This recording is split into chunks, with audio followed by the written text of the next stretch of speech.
بسم الله الرحمن الرحيم الحمد لله رب العالمين والصلاة والسلام على نبينا محمد وعلى آله وأصحابه ومن تبعهم بإحسان إلى يوم الدين ما بعد. السلام عليكم ورحمة الله وبركاته. حياكم الله, or should I say to my brother, كيف حالك or شلونك? Which one you prefer, حبيبنا? It's all good to me. Wa alaikum assalam wa rahmatullahi wa barakatuh. Allah يبارك فيك. So today's live stream, we're joined by our noble brother, and once again, he doesn't need any introduction considering he had a very heated debate with our brother Daniel Haqiqatjou. And today is a post debate analysis and to discuss Iraq and Iraq al Habib regarding the crimes of Iran that they perpetrated in our beloved Iraq. And once again, this war happened a very long time ago, 20 years ago. Many people who were born probably in the 2000s weren't aware what the crime or the crimes that Iran committed. And now that what we're seeing transpire in Palestine Muhtal, it's now come to the forefront with our brother Talha engaging with Daniel Haqiqatjou. So first of all, Assalamu alaikum wa rahmatullah. Wa alaikum assalam wa rahmatullahi wa barakatuh. Hayakum Allah. So brother Talha, give us a bit of background about yourself first and foremost. Introduce yourself to our audience. Where you come into this. I know you're Iraqi, proud Iraqi, walillah alhamd. So just introduce yourself to our viewers, and we'll gradually get into what we need to discuss. Bismillah. Inshallah ta'ala. So, my background is in actually military science. I hold a PhD in strategy and security, and I specialize in military operations. And I did my PhD thesis actually on the Iran-Iraq war. So it's Wow. a highly pertinent and relevant topic to today's issues. If you want to understand the modern Middle East, if you want to understand Iran and its actions and its role in the Middle East, how it interfaces with Israel, how it interfaces with the so-called, great Satan, Shaitan al-Akbar, as they call it, the United States of America.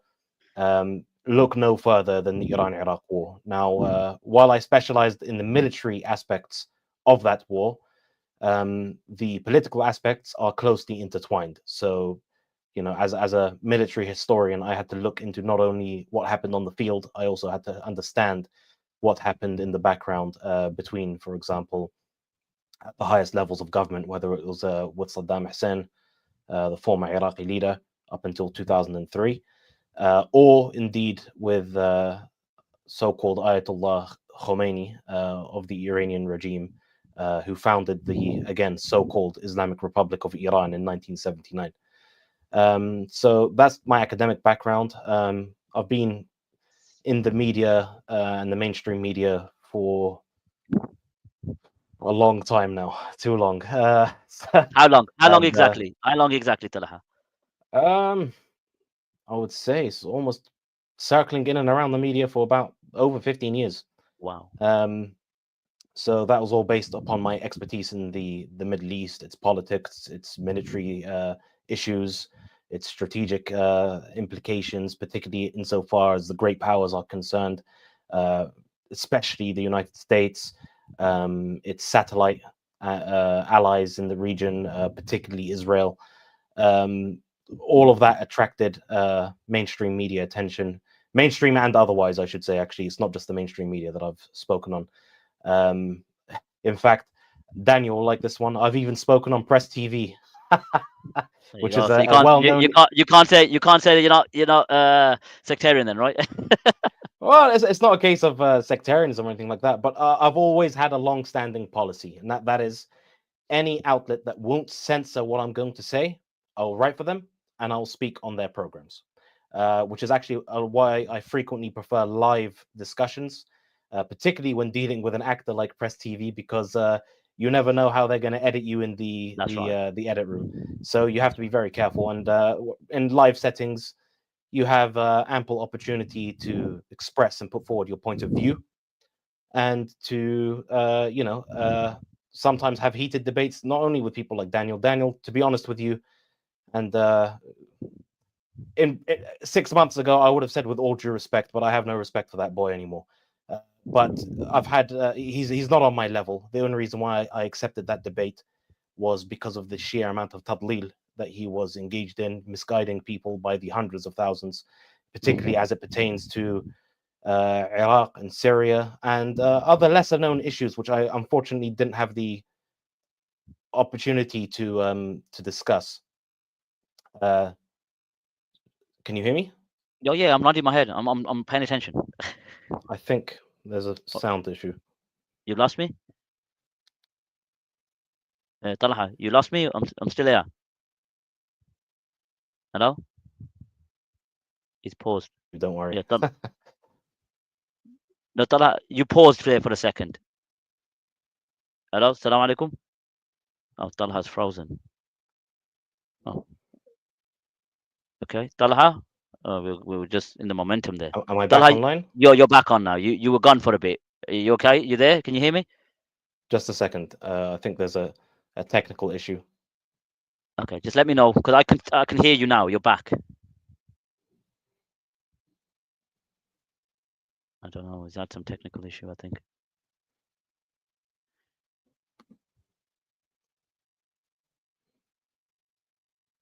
I still can't hear you if you can hear me. I can hear you. I don't know about myself. I don't know what's happened. It was perfectly fine just a second ago. Hold on. Just a moment, brother. Yeah, I'm me here. see I'm what's here. going on here. Yeah. Don't worry. I'm here.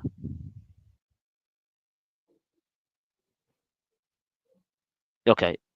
Okay. Hold on. Let me just send a text. Hold on? Can you hear me, audience? Can you hear me? Because I'm fine. I can see Talha moving, but he can't see me. Hello? I think he's lost me. Hold on, let me send him a text. Just stay on, brothers. Oh, you can hear Try me. again? Can you hear me? Talha. I don't know what's happened. Can you hear me? I can hear you. Yeah. We can hear you both. I can't hear you at all. You can't hear me. Hold on. The Iranian regime is getting involved in this. They're messing with the I wires. can't hear you. Can you hear me? We can hear brother Hajji, but not Talha. Hold on. I'm sending you a text. Hold on. Ajib. I can hear you. I've just sent you a text. Look at your phone. He can't hear me though. Yeah, but he can't hear me. That's the worrying thing. He can't hear me. Check your mic. But he can't hear me. Ajib. Hold on, brothers and sisters. We'll sort this out. I can't hear you. All right, hold on. He can't hear me. Hold on.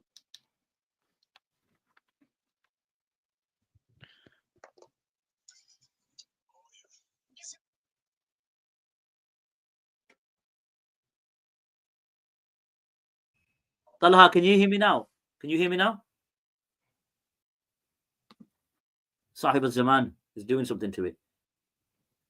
Talha, can you hear me now? Hold on. What a start. Hold on. Hello? Talha, my mic's fine now.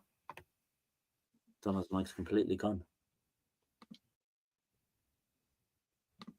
You wanna reset it and come Still back? can't hear you. I don't know what's happened.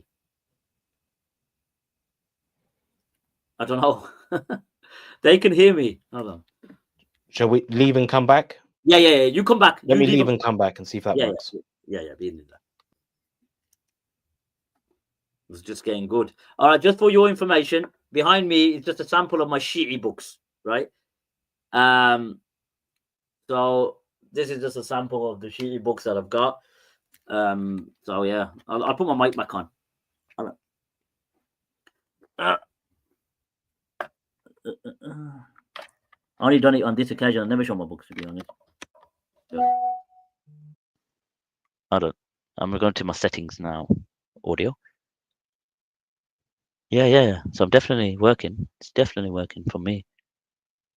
Yeah, he's going to reboot, he says, and he's going to come back.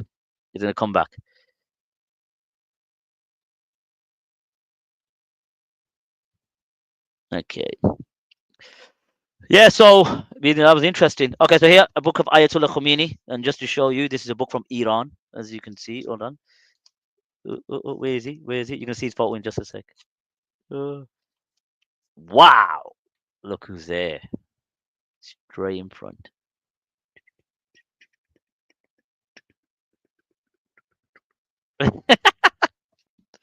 There you go. Ugh. Ugh. Oof, oof, oof. It's just getting interesting as well. He'll come back. He'll come back. He'll come back. Oof, oof.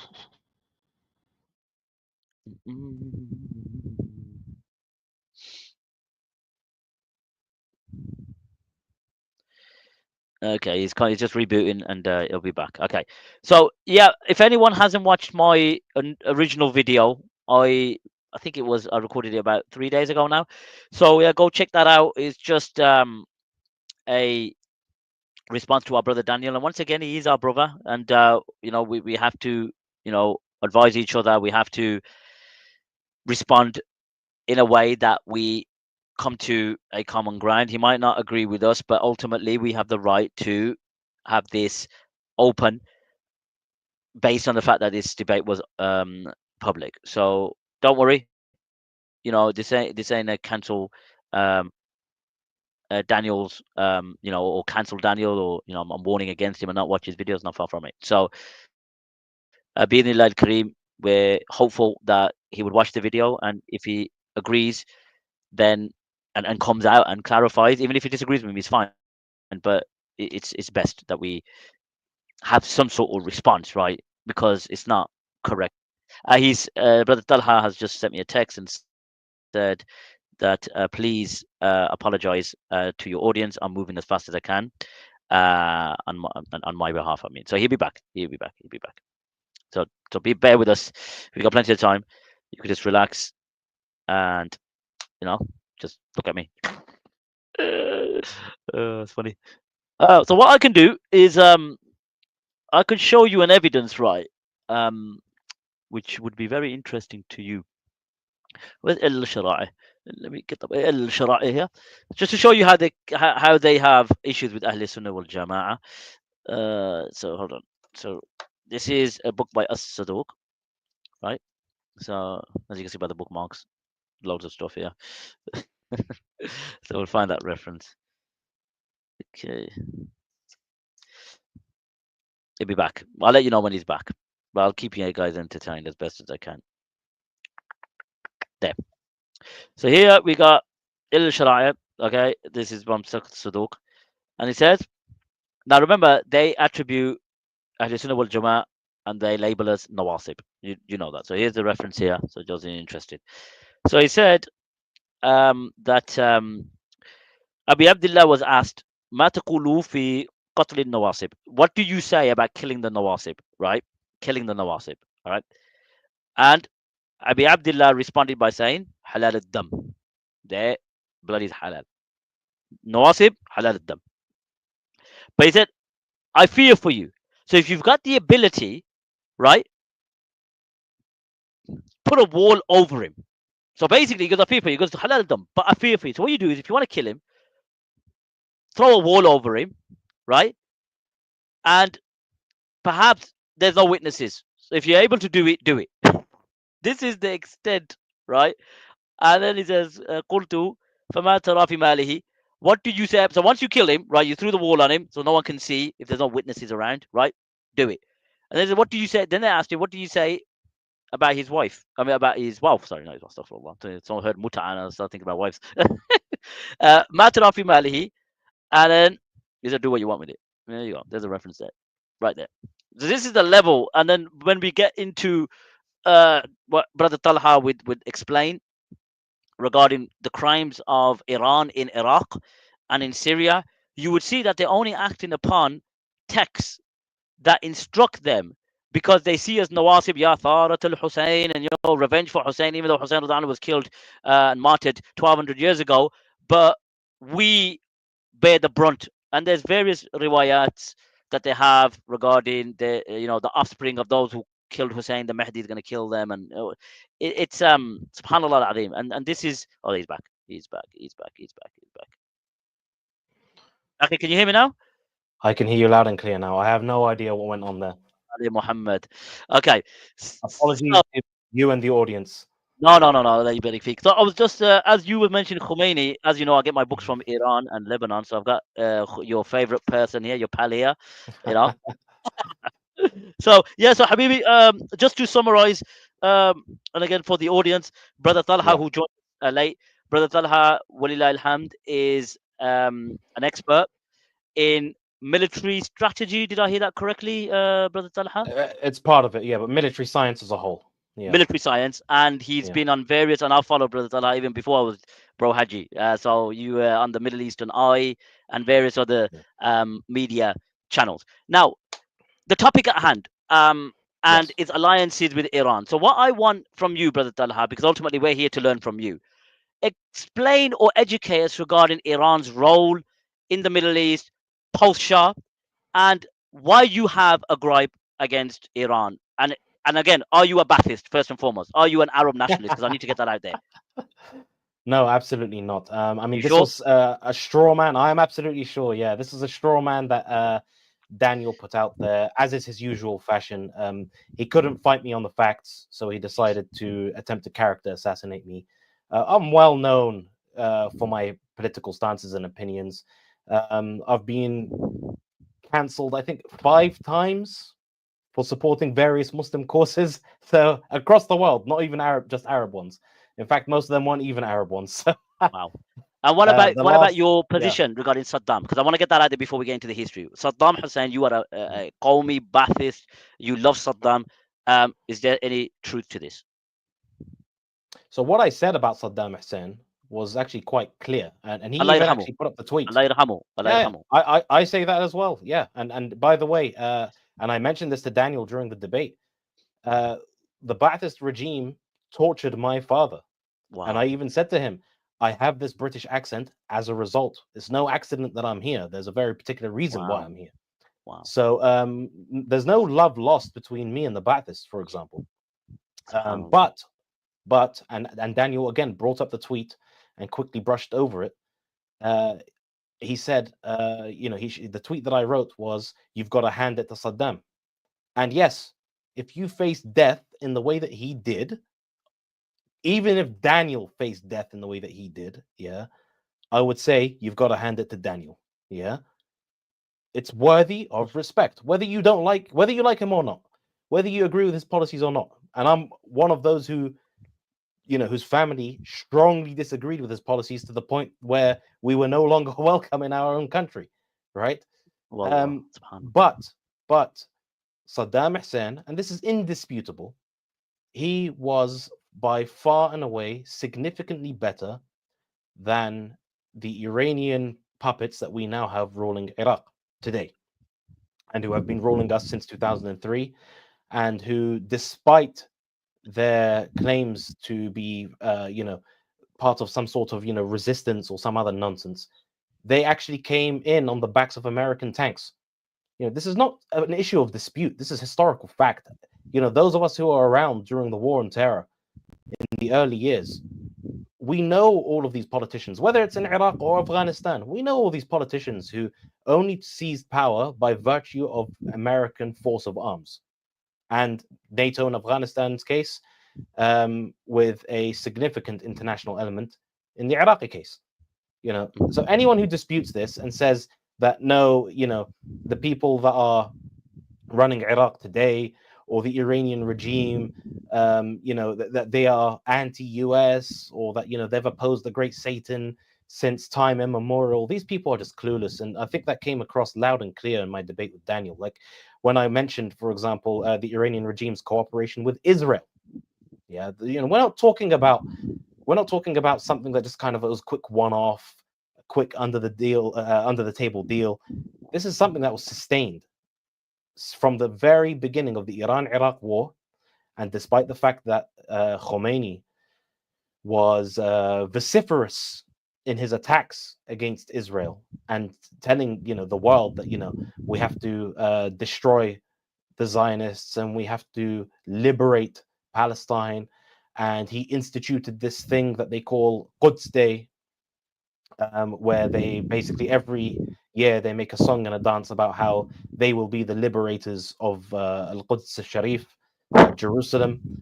Uh, you know, these things were all, and to this day, they are theatrics. From the earliest days of the Iran-Iraq war, we had two major clandestine efforts by the United States and by Israel. The first of which was known as Operation Seashell, which was instituted by the Israelis. And I cited books and references and all sorts of stuff in the debate, so I encourage people to go and have a look at that. But some of this comes from former Mossad agents who worked on these deals. And I'm not just taking the word of a Mossad spy who may have an interest. It's true, he may have an interest in denigrating an enemy, right? But the contemporary records, for example, from the Tower Commission, which was the commission instituted by the US government to find out what happened in these arms transfers, because it became a huge scandal that rocked the Reagan administration at the time. And it became known as the Iran Gate scandal, because the United States government was claiming to be against the Iranians, while at the same time they were facilitating massive amounts of arms transfers, most of which were brokered by Israel. Can I ask you a question, Brother Talha? Is that connected to the Iran-Contra affair? Is that similar? It's the same thing. Iran Gate and Iran-Contra is the exact same thing. They're just given two different names. No, nothing. People often get confused, so it's good that you asked. Yeah, I just want to make sure. Iran-Contra and Iran Gate are two names for basically the same thing. And like I said, the preceding that was Israeli aid in Operation Seashell, which was done at the highest levels of Israeli intelligence. It was corroborated by the investigative Tower Commission. And, they wouldn't do this. It's not in their interests to then go and expose an Israeli operation, which also implicates the American government. It was a huge scandal at the time. So this also is corroborated, by the way, by Iraqi intelligence reports. So, there are records of that were published later by the Iraqi Ministry of Foreign Affairs that showed what Iraqi intelligence had gathered on the Iranian enemy. And they discovered numerous shipments and manifests and everything else that showed that these shipments, brokered by Israeli agents, were shipping hundreds of tons of weapons to Iran to keep them in the game against Iraq. While chanting Maut Israel, while chanting Maut Israel. Margbar Israel and whatever is in whatever it was at the time. Yeah. So they say that death to America, death to the great Satan, death to the little Satan, which is Israel, death to this, death to that, and they're taking, they're doing this, aren't they? They're doing this, yeah. So they're taking their, putting their hand, under the table and receiving massive amounts of weapons, huge amounts of weapons. It's something which is, in modern day terms, one of the estimates is $240 billion adjusted for inflation. Yeah, which is an astonishing amount of money. And another thing, this is the kicker, and I cited it again in the debate, so I encourage people to have a look. The money that the Iranians spent that went to Israel serviced a slush fund that the Israeli government then used to finance Jewish settlements, illegal Jewish settlements on occupied Palestinian territory. Wow. So these are the people that we're talking about. This is the kind of people that we're talking about. How on earth are you supposed to make an alliance with them to liberate Palestine from Zionist aggression and oppression and apartheid, etc., etc.? The it's ridiculous. Sheer fact that it's ridiculous. It's ridiculous. There's no way you can ally with someone who is actively working with your enemy. It's just a nonsensical cue. And he's like, can I just raise one point? And again, I've read this somewhere, but I can't, ratify the source, that when Iran eventually become, Shia dominated due to the Safavids, and they've been a conspiracy to the Muslims ever since that time. Wasn't it Frederick from, I think, the Austrian Empire that said, if it wasn't for them, we would have been reading the Quran? I've heard this somewhere, but I'm not sure where I've heard it from. It's an anecdote. I'm not sure if it's historically accurate, but I mean, the Ottomans said this themselves. The Ottomans were pushing into Europe. They reached all the way to Vienna and Austria. Yeah, and they had to turn back to face the Safavid invasions at the time.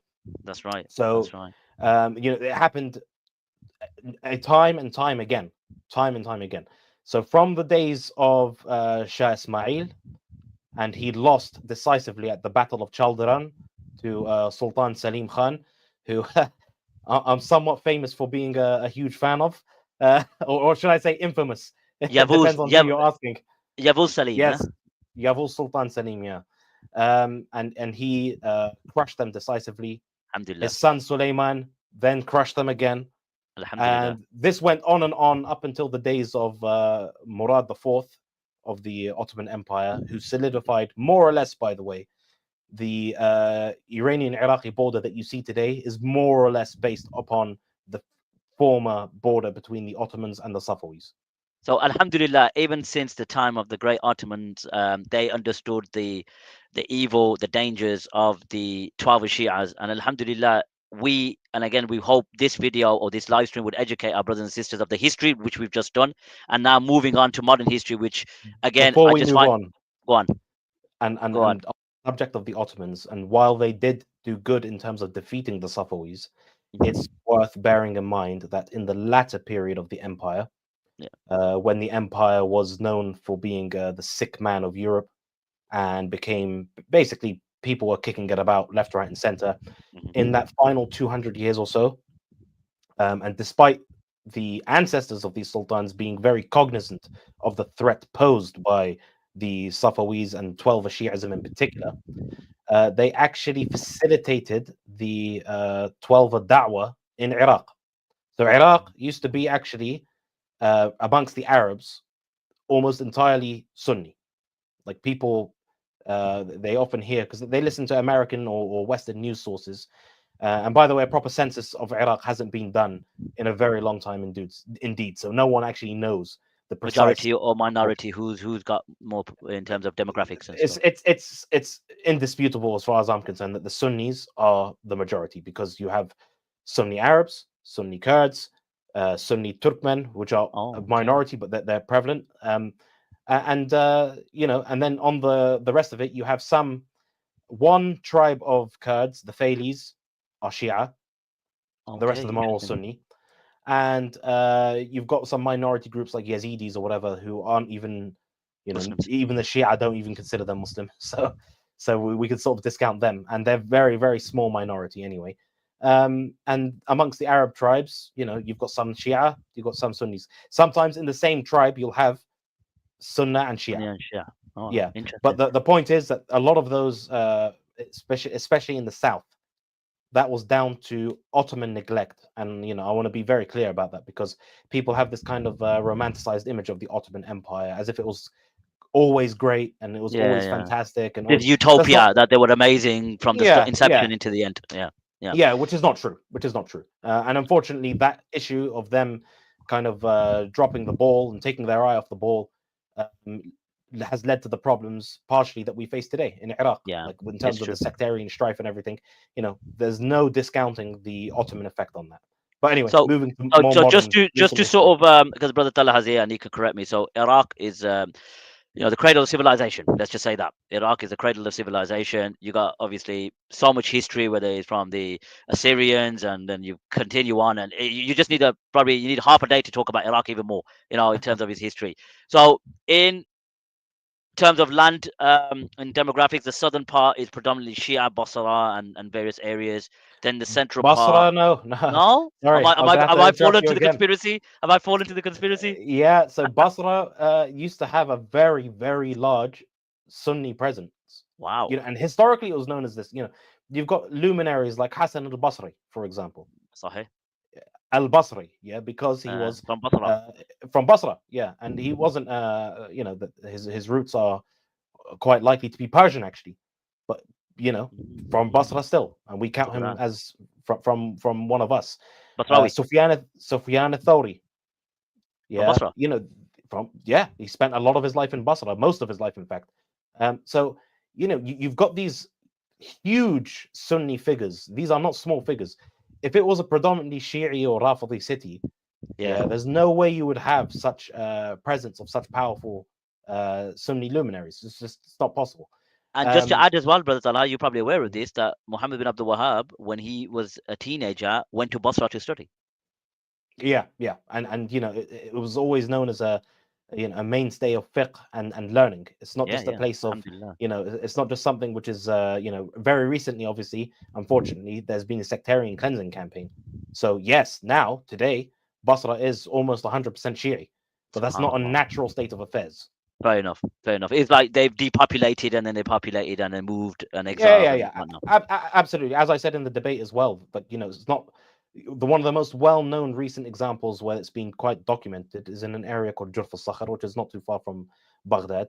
They They've committed a even massacre renamed there. it. We'll get to that. They committed a massacre. Just for Yeah, yeah, Nasr, they yeah, yeah. called it, didn't they? Yeah. Yes, yes, yes. That's right. That's right. Yeah, but we'll get to that. We'll get to that. So, Talha, now moving on from the Iran-Iraq war, may Allah subhanahu wa ta'ala, bless you for that enlightenment, because I didn't know about, the intricacies of the Iran-Iraq war and how the conspiracy about the Iran-Contra affair, the Iran Gate. So now post Iran-Iraq war, how was life for Iraqis, and where do you fall into this? Because I know people keep mentioning your bald head, and I have to mention it as well. It's quite shiny, to be honest. But so post Mhm. Iraq, I mean post Iran-Iraq war, how was life? What was the how did Iraq rebuild itself leading up to the invasion of 2003? So I wouldn't say it managed to rebuild itself. The Iran-Iraq Oh, war had repercussions that lasted for a very long time, despite the okay. best efforts of Saddam Hussein to try to kind of kickstart the economy. Mhm. But you have to bear in mind we had almost a million-man army. It's very difficult to demobilize almost a million men overnight.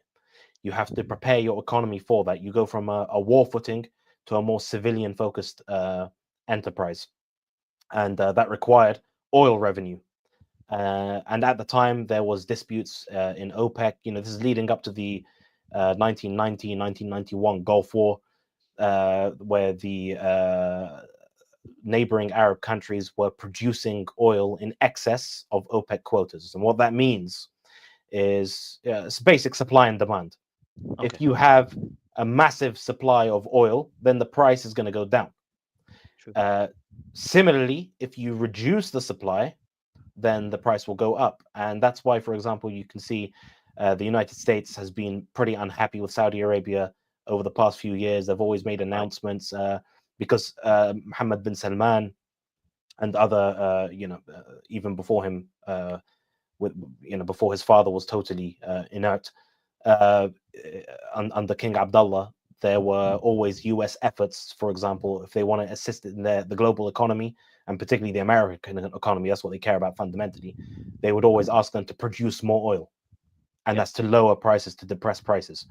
Okay. So what happened was, after spending, tens of billions of dollars fighting Iran, and the way that the Iraqis viewed it, and in particular Saddam Hussein, and this is in the archives, by the way. So post 2003, the invasion, all of the Ba'athist regime's documents, including private meetings of Saddam Hussein with his high command, Revolutionary Command Council, military leaders, intelligence directors, and so on and so forth, and even civilian leaders and ministers and whatnot. You can see that Saddam Hussein viewed Iraq as having fought this war with Iran, 8-year war, not just for Iraq, but for the purpose of sealing the export of Khomeini's revolution inside Iran and not allowing it to spread in the region. Okay. And again, despite all the other bad that he did, you could see the benefit in keeping Iran, especially Khomeini's Iran, tucked up and sealed away. Wilayatul Look at the Faqih. result today. Look at the result today. Iran since 2003, America came in, absolutely destroyed Iraq, and Iraq was the dam holding back this flood of aggressive tashayyu, They aggressive they Shiism. the Badr organization, which we're going to get to, they were exiled Mhm. in Iran. Soon as the invasion happened, like you said, they carried them on American banks. They flooded in, didn't they? They flooded in from Iran. Not just that. I mean, and I mentioned this in the debate, and I even You did. highlighted it in some text, and I showed it You did. to the audience. So again, I recommend people go back and watch it. It's on my channel. The 15,000 Badr Brigade militias, they're technically Iraqi Shia. They Yeah. were hosted, trained, funded, incubated by Iran. And in 2003, they made an offer that the British occupation forces could not refuse, which was we're going to come in and we're going to help you take control of Basra and the surrounding areas. Yeah. So again, these are the people that Daniel thinks that we should be allying with, which Impossible. is it's preposterous. It's preposterous. They not only assisted the invasion and the occupation of Iraqi territory, and this is one faction, by the way, just one. Yeah, out of ten thousands, you can say, on the ground. Well, today there are at least 70 armed factions that are all loyal to Iran. Yeah, and each of them have thousands of members. Like we're talking about in total, at least 300,000 to 400,000 armed militiamen. And these are not military. These are not from the Iraqi military. These are militiat. These are militias funded by Iran. Well, here's the thing: they've now subverted the Iraqi system, and they issued a law during the fight against ISIS between 2014 and 2017 that recognized an umbrella organization called the Hashd al-Sha'bi, which is Popular Mobilization Forces. It's an umbrella organization which gathered all of these various Iranian militias, and they recognized them as a formal part of the Iraqi armed forces, which is ridiculous. The Shara, they're giving them legitimacy. They gave them legitimacy, and they gave them a share. This is critical. They gave them a share of Iraq's defense budget. Ooh. Right. So we're talking again billions of dollars, and all of that gets filtered to these Iranian organizations. So this is something which is interesting, and I think it's worth bearing in mind and raising it again. Okay. One of Daniel's key contentions was that I condemn. Iran, if it does something in Iraq or in Syria, I condemn. And the Muslims of Iraq and Syria, and he emphasized Syria because he knows, unfortunately, many people are ignorant about Iraq and don't really care too much about it. But he's like, in Syria, they should resist. They should resist the Iranians, and we should support them in resisting. Okay, that's fine. So if we're going to make an alliance with Iran, I don't think Daniel is very well acquainted with a map of the region. And this is again why total amateurs should stay out of the business of grown-ups. Yeah. If you look at the map, Iran is here. Yeah. Palestine is here. And in between, you have Iraq and Syria and Lebanon and everywhere else. Iran should be resisted Jordan. according to well, they're not so involved in Jordan. Yeah. True. But the Iranians they're not so involved in Jordan that they've met the Jordanian authorities have managed to keep them out. They do have clandestine activities there for sure. But the main battlegrounds are Iraq and Syria and Lebanon. Now, all three of these areas, all of them, are basically under occupation. They are. And crimes have been committed by these Shi'i militias and directly by the Iranian so-called Islamic Revolutionary Guard Corps.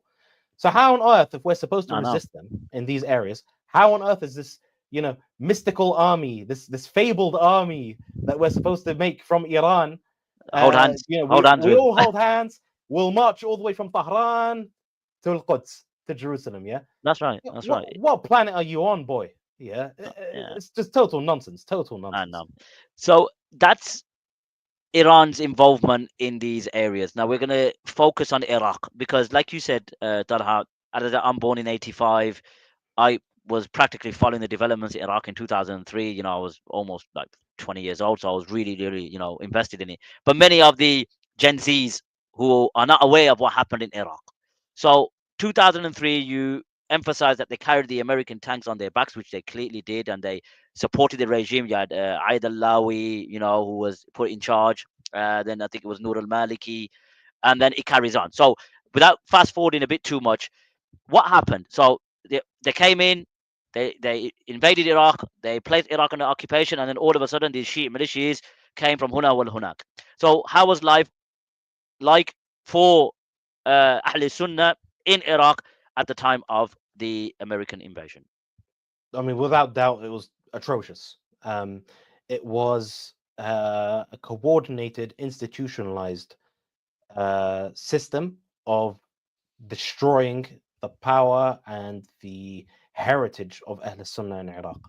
You could be pulled over, and within the first year or so of the occupation, it wasn't so bad. Like you could see the kind of the beginnings of these Iranian groups coming into power. And interestingly enough, by the way, as an aside, The Intercept published a bunch of leaked files from the Iranian intelligence, not the IRGC. It's a competing intelligence faction within the Iranian state. And it gives you a huge background. There's a wealth of information on how they set up their agents and their spies and their networks, and even their own analyses of what the IRGC was doing in Iraq, where they were actually critical, thinking that they're overplaying their hand with the Shia militias and the way that they were torturing and killing Sunnis. So, for example, as well, and again, this is worth bearing in mind. I have skin in the game. Okay, so not only did the Baathists torture my father, but post 2003, the Shia took my uncle and my cousins. I'm going to give you a specific example of my uncle. Of course. When they took him, while he was visiting his son, by the way, who had just been snatched off the streets, and they were later told that he was in a prison. So he went to that prison to visit his son, knowing that he would be going there. The Shia snatched him, and he just vanished. We had no idea what went on. Wow. A few days later, my aunt receives a phone call, and all she can hear is screams. Just screams. And she didn't know what was going on, and they stopped torturing my uncle long enough for him to confirm that it was him, and to basically ask her to pay a ransom to free him. Now, we managed to get that money together. We paid them the ransom, and everything went radio silent. And by the way, while we were gathering that money, my aunt would receive periodic phone calls with her husband being tortured over the phone. So this is how they tortured him. And eventually, by the way, they didn't release him. They just dumped his body. And it was only located. It was located in a morgue, and another family member had to actually bring his guards. I mean, Iraq is totally lawless, totally lawless. Like, it's a little bit less lawless now, but back then it was. You know how you've got this perception of the Wild West? It was worse than that. Wow. So a relative had to go with armed men to this morgue in order to extract his body, and it was only identified by my cousin, who recognized his father because he had the distinct birthmark on his leg. Otherwise, he was totally unrecognizable. He had his body was just totally disfigured. He was burnt with chemicals. He had his eyes gouged out. He had his bones broken, his finger and toenails extracted. They used a power drill and put it through his body in multiple places. And his body was so disfigured that he could not be recognized were it not for that birthmark. So these are, this is kind of what the Sunnah of Iraq could expect from their new rulers. Like, as much as they criticize Saddam Hussein, where do you have systematized mass slaughter based upon someone being called, for example, Haidar, commonly used name amongst the Iraqi Shia, Abbas or something like that.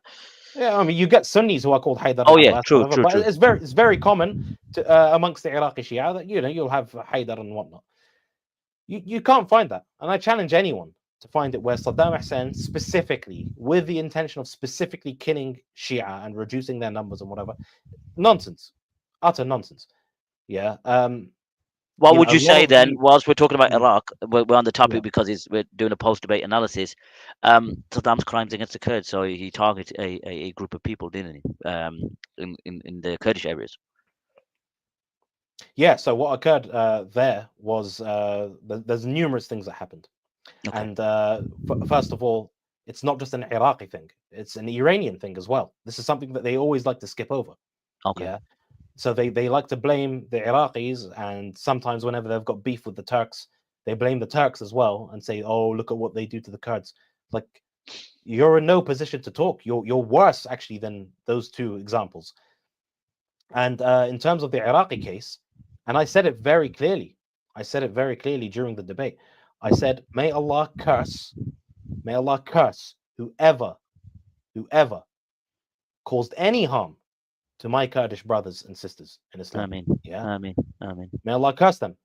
And I asked him, I said, can you curse the Iranians for doing this as well? He Yeah. can't do it. He can't do it because he doesn't care. This is the thing. He just uses these people's lives as a talking point. It doesn't affect It's him. point scoring. It's point scoring, isn't it? It's point scoring. It's point scoring. Yeah. And here's another interesting tidbit from him. And I shared this on Twitter actually not too long ago. From my maternal side, I actually have Kurdish ancestry from the Rojbayani tribe. Basha, Basha, Zor Basha. So unfortunately, and I would love to learn it, but unfortunately, I don't speak any, very little Kurdish. But you got just enough Kurdish, to- you got Kurdish roots, and you got your DNA will prove that we're based on your yeah, ancestry. yeah, Alhamdulillah. absolutely. And not only that, actually, I've got records of my Kurdish ancestors who were officials in the Ottoman Empire. So Oh, mashallah. it's not just a case of oh yeah, I heard from my mum. No, who no, you blah, got blah. roots. No. You got roots. I've got roots. Yeah, I know Alhamdulillah. exactly where they're from. They're from Suleymaniya or Sulaymani, Okay. as the Kurds like to say, in northern Iraq. And then my paternal side are 100% Arabs from Naim, who Naim. ironically That's my enough, name. yeah, That's my name, Naim. mashallah. So yeah, it's one of these things where it's ironic because they claim to love Al al-Bayt, but everyone knows An-Na'im, especially if you're familiar with these Arab tribes and lineage which by the way Daniel was making a mockery out of and saying that we're all fake Arabs. I'm as Arab as it gets from my paternal side. And Naimi is a Musawi Hashimi. Wow. In other words, descended from Musa al-Kadhim through his son The Ahl al-Bayt Imam. al-Bayt. Yeah. So it's funny how he likes some al-Bayt and hates others. I was watching a documentary. It was one of the Arab documentaries, and they said the actual Arab is debatable. So they said the actual Asal, they say some is Yemen, and they even go as far as saying that the original Arabs are Iraqi, like the original Arabs that migrated. And some say, in Transjordan. So they say the original Arabs, even though people assume is Yemen, it's debatable. It could be Iraq, it could be Jordan, Transjordan, even in Syria. Or it could be, yeah, Transjordan, Sham. Yeah. The original Arabs come from there. Yeah, and it's irrelevant either way, to be honest. No, I know. I'm just raising the point. It's not just even, that. No, absolutely. You're right to do so. But I'm saying it's irrelevant because in terms of the Arabs that people care about, historically speaking, it's the Arabs of the time of the Rasul Sallallahu Alaihi Wasallam, the Sahaba, and the Tabi'een, etc. And many of those tribes, like this is again documented fact. Like this is something that Daniel hates when things are documented. It kind of it messes with his programming, right? He starts to have glitches. But lots of these Arab tribes, where did they migrate to after the Futuhat al-Islamiyya? From the days of Khalid ibn Walid radiallahu anhu, who broke Sassanian power in Iraq, and after him Sa'd ibn Abi Waqqas in Battle of Qadisiyah radiallahu anhu, and they entirely destroyed the Sassanian Empire in Iran itself. And then obviously Khalid ibn Walid radiallahu anhu and Amr ibn As and others went into Egypt, went into Syria, etc., etc. Now, all of these Arab tribes who fought in these campaigns, not all of them went home. And even when some of them did later on, when the Umayyi Khilafah and the Abbasis and so on, wherever there was opportunity, luminaries and elites from these tribes would depart from the Arabian Peninsula and go to these lands and settle there. That's right. It's not unusual. It makes total sense. Imagine you're an empire and look at the Ottomans, for example, if we're going to go forward in time. You can find many families across the Arab world and in North Africa with Turkish heritage. Why? Because the Ottomans, which are largely a Turkic empire, when they conquered these lands, their administrators, their elites, their sometimes settlers from other places would go migrate to other lands. They'll intermarry with the local community. Yeah. And no one had an issue. I still don't have an issue. Alhamdulillah, it's a beautiful thing, I think. Yeah, my wife's Moroccan, and it's good. Alhamdulillah, it's fine. I was thinking, I've seen you in your Moroccan attire, so I was wondering. I had to get it from somewhere. But Habibi, moving on from the because everything's got to be connected. And this is why we've got you here, because ultimately everyone wants to learn about the reality, especially post Iraq. Now, 2006, and we know the Americans placed the Shiite administration. You had the other one as well. What's his name? So you had the one that smacked his head, and then and what's that family called? Are you talking about the guy who got blown up in the shrine? Yes, Yeah. that family, I think Barker family. yeah, it's Bakr. Yeah. It was Sadr. So you got the Sadr family, you got the Barker family, and these Shi'i, influential families, as they called it, they basically supported the Yeah. So Americans. And Sadr, Khoi, these kind of you find a lot of these names, and they're all Iranian names, by the way. This is another Sistani. Yeah. yeah, They say Sistan. that they're Arabs and what have you, and then they'll call them even Maraja of Iraq. I've never seen an Iraqi called Khoi. It's a village in Iran. That's why it's called Khoi. Sistani is because he's from Sistan in Iran. Yeah, Yeah. Iran. Yeah. Yeah, Even the yeah, yeah, Sadrists, yeah. they have Iranian roots, and then they migrated to Lebanon historically. Then they migrated to Iraq. Oh, So people don't know this. Like, they okay. just assume that, Muqtada Sadr is apparently an Iraqi. There's nothing Iraqi about him. As I said elsewhere, in terms of al-Khoi, because they were saying, Daniel described him as an Iraqi marja, and that he's more senior than Yeah, Khomeini. he's not And Iraqi. and He's not Iraqi. and How about his I name? said, yeah, the only Iraqi thing about him is the soil that they dumped on his corpse when he died. That's it. That's Nothing it was Iraqi about him. it. So, Habibi, 2006, Yeah.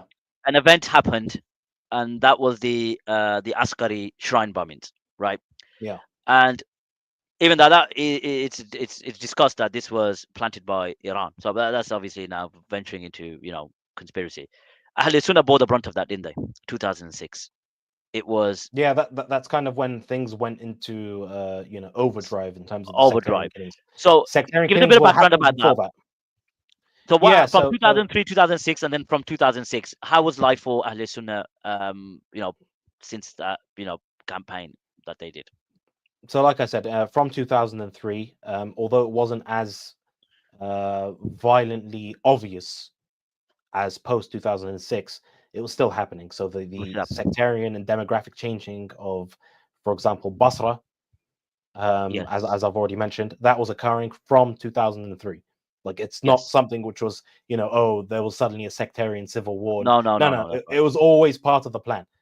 So they came in and they started to, commit sectarian cleansing campaigns against Sunni families. But there was a strong international presence which stopped them from going, too far. And that's not to say that the international presence is good. Yeah, Okay. if it wasn't for the international presence, none of this would have been happening in the first place. That's right. What I mean to say is, what I mean to say is that the international presence that was there was to serve the interests of those international powers. It wasn't necessarily in their interests to be seen to be part of a systematic cleansing of the Sunnah of Iraq. That's right. That's not a good look. Yeah, even if they don't necessarily care about us, obviously they don't care, but it's not a good look. It's not something that you want on your resume. Yeah, and they wanted to be known as liberators as well. So if they start slaughtering the Sunni population, then it would blow their cover, basically. If that makes any sense. Yeah, if they made it blatant, that's what they were trying to avoid. So they didn't mind it being a bit on the sly, or as happened particularly when laws were passed by the Coalition Provisional Authority. The first law that they passed under military governor Paul Bremer was the so-called de-Baathification process. Okay. Yeah. So what they did was they said basically any former Ba'athist would be hunted down more or less as a terrorist and would be banned from any participation in any future Iraqi government, or basically denied jobs. If they had a job currently, they would be fired and someone else would replace them, etc., etc. But the kicker is this: everyone in Iraq was technically a Ba'athist. And I know that sounds weird, but you're talking about totalitarian regimes. Yeah, So it makes sense. imagine in those days, under the Baathists, for you to get any job in the civil service, as lowly as a waste Janitor. collector, for example, or janitor, whatever, even school teachers, doctors, um, all of the senior professions, university lecturers, you name it.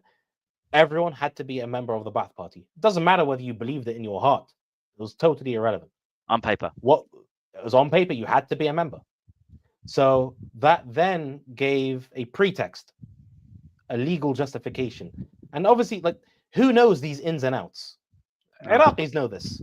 That's but right. Generally speaking, when you're looking at it from an external perspective, and you're looking at the situation in Iraq, most people will be like, oh, those Ba'athists, they were bad, so I don't care what happens to them. Let them be unemployed, let them be kicked out of the army, let them. Yeah. The reality is, you're talking about regular Iraqis. You're not talking about die-hard, card-carrying members of the Ba'athist regime who believe in its ideology and whatever. No, these are people that just needed to get by. And what's even funnier, and the perks of being a civil servant, it's all right. Yeah, we'll sign up for it, no problem. Just give us a it's job. not even that. There was no real private sector, like most Middle Eastern economies. Even in Turkey today, one of the largest employers is the public sector. Okay. And we're talking about an Iraq which post 1990 was under crippling sanctions. So there was no real private sector. It's not like you could engage in import and export and what have you.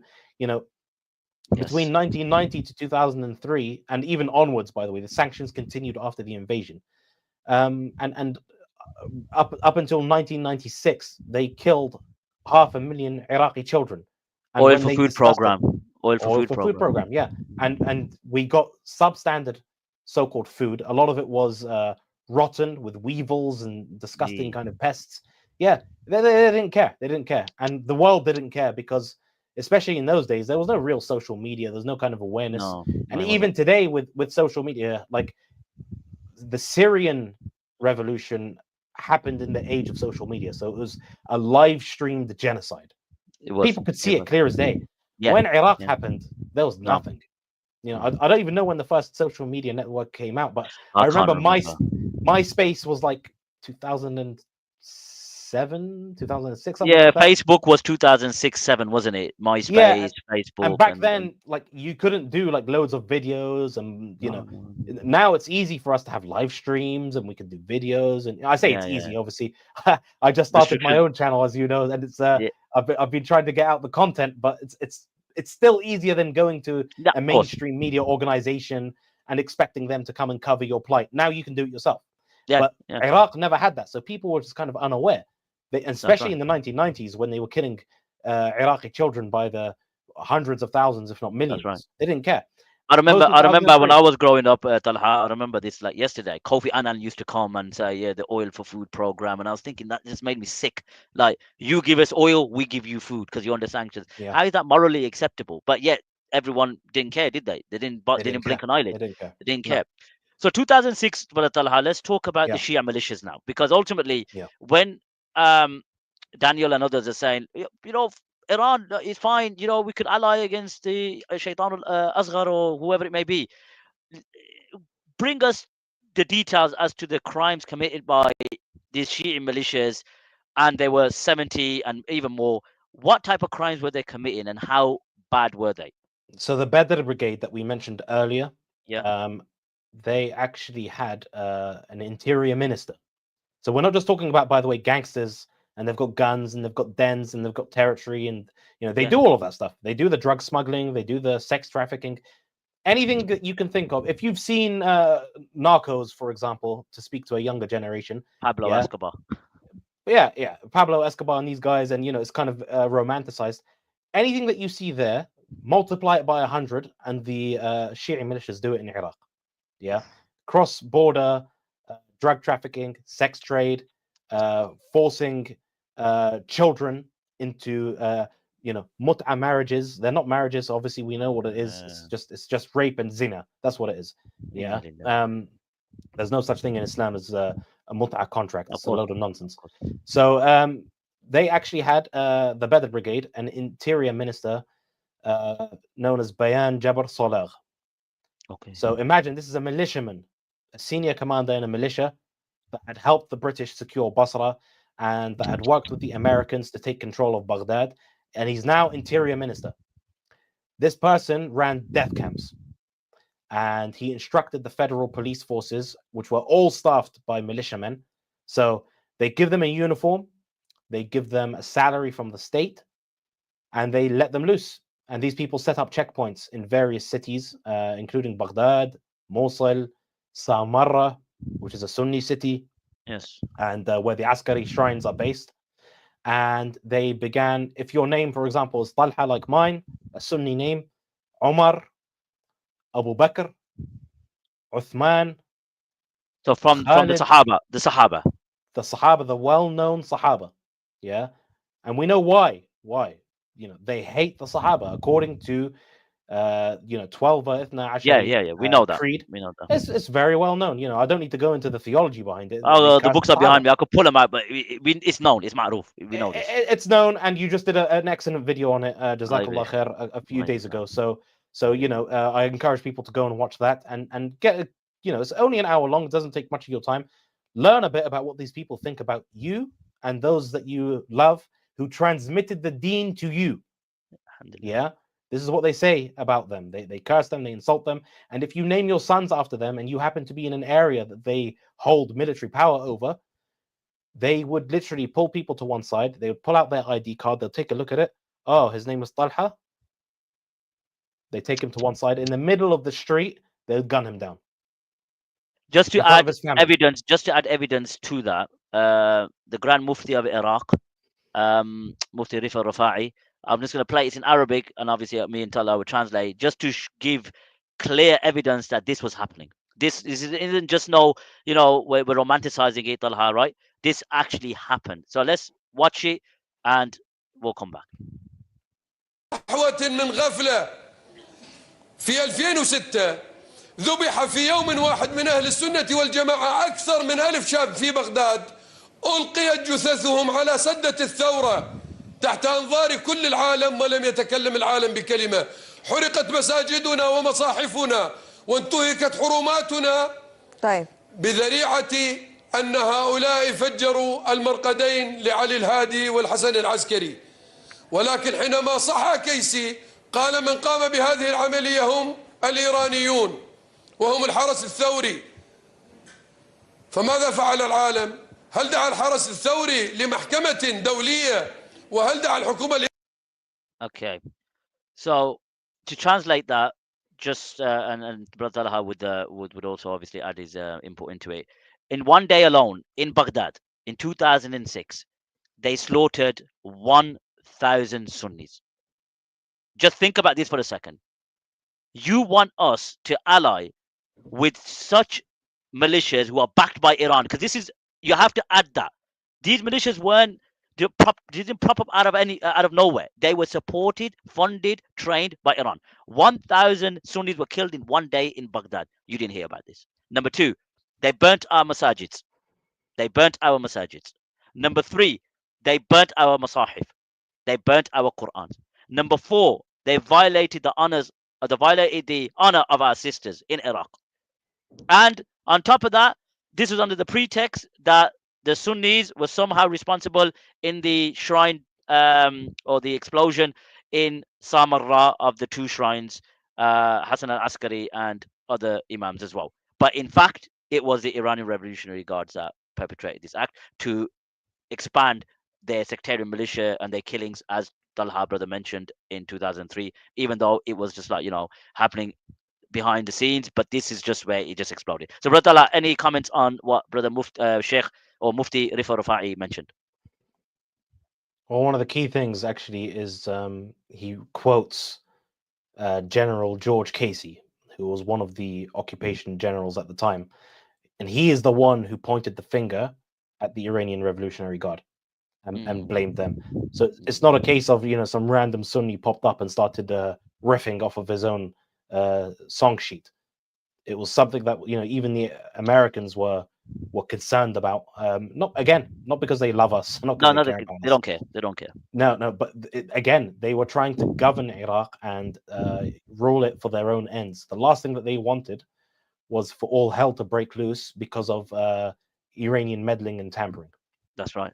Yeah. So although they helped the Iranians into positions of power and their proxies into positions of power, the idea was that it would be on American terms, but the Iranians subverted them over time. So Wow. what he was saying, I'm just going to add some detail as well. Please, And this add is it, not add it. this is not just a case of an Iraqi mufti or an Iraqi academic or whatever else saying this. Like, these there's documented examples, meticulously documented by human rights organizations in Iraq. Human rights organizations such as Human Rights Watch, Amnesty International, the United Nations itself. And I know what people are going to say, especially Dan's tanky buddies. They're like, oh yeah, but they're the new world order and blah blah blah. But it's one of these things like where they're trying to conspire against us. They're telling lies. They want it's nonsense. It's nonsense. You can't be thinking in such a way. You have to weigh evidence. Yeah, you have to. Yes, some of these people are politically motivated, but you can take evidence from one party and you can compare and contrast with the evidence from another party and another right. and another and another. And even in the science of hadith, you've got hadith mutawatir, for example. Yeah, where the whole reasoning behind that is the same as this. It's the same as this. You take sources of information from multiple independent sources, and if they're all saying the same thing, It's impossible it could be a lie. Yeah.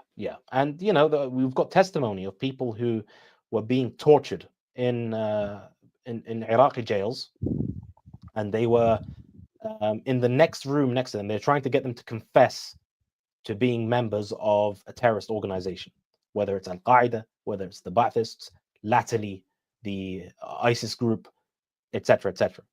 And they would say that they were forced to confess because despite the torture, they weren't confessing. So in the next room, they could hear women screaming while they were being raped, and they were being told that this is your sister, this is your mother, whatever. Wow. And they could hear that woman screaming the name of the person that they want to confess. Yeah, to emphasize the point that this is what we're going to do to your female relatives and members of your family if you don't confess. And if you do confess in Iraq to being a member or an aider and abetter of any terrorist group, yeah, even if you just provide vaguely defined material support or even moral support, Article 4 of Iraq's anti-terror law applies. And that basically is a very, very wide net. And anyone can be accused of it. You can be convicted very easily, and the sentence is death. I've seen Iraqi television where they put them in that yellow suit and they walk them around the street and they say, "This is what I've done here," and then the women are shouting at him. All a stunt, isn't it? All a stunt just to. Exactly. Imagine, for example, in any civilized country, this does not take place. No, it doesn't. And I know what's going to happen. People are like, "Oh, you don't take the kuffar as an example." Even a Muslim country, you don't see, for example, the condemned being taken on a parade of where the alleged crime took place. Yeah. And then they say, "Oh yeah, I did this. I have remorse. Please forgive me." No, I don't forgive you. I demand that you die. Yeah. I know. And this is on state TV. And just to add as well, I can't share it. There's a newspaper article in Iraq, right? Because it only allows me to share video files, and it says 3000 مواطن عراقي يحملون الاسم اسم عمر طلبوا تغيير اسمائهم خوفا من القتل. 3,000 people. This is Iraqi newspaper. This is from Baghdad. Dr. Hamid Abdullah. This is written in an Iraqi newspaper that 3,000 Sunnis who carried the name Omar requested to change their name because they were feared by getting killed. You really think it's wise and even logical that we can ally with such people who have heinous crimes? And just to add, continuing. It's not as if it's ended and kumbaya, Exactly. Sunni and Iraq now, Sunni and Shia Iraq is normal, and Syria we're going to get to. This is it's just so ridiculous and preposterous that you said that this is even a discussion. This is even a possibility. So, moving on, Brother Talha, Iraq from 2006 up until the Syrian war, the militias were just running wild, weren't they? They were just running wild. Asaib Ahl al-Haq, Hajj al-Shabi. And they continue to do so. They continue to do so. Even they're still happening. Even there was a protest movement, very peaceful protest movement, which started against the regime of Nourin Maliki. demanding, just basic rights. And this is like 2012, and it lasted for about a year. There were various protest camps. Unfortunately, Nouri Maliki, by the way, was aided and abetted by Sunni politicians, bought and paid for.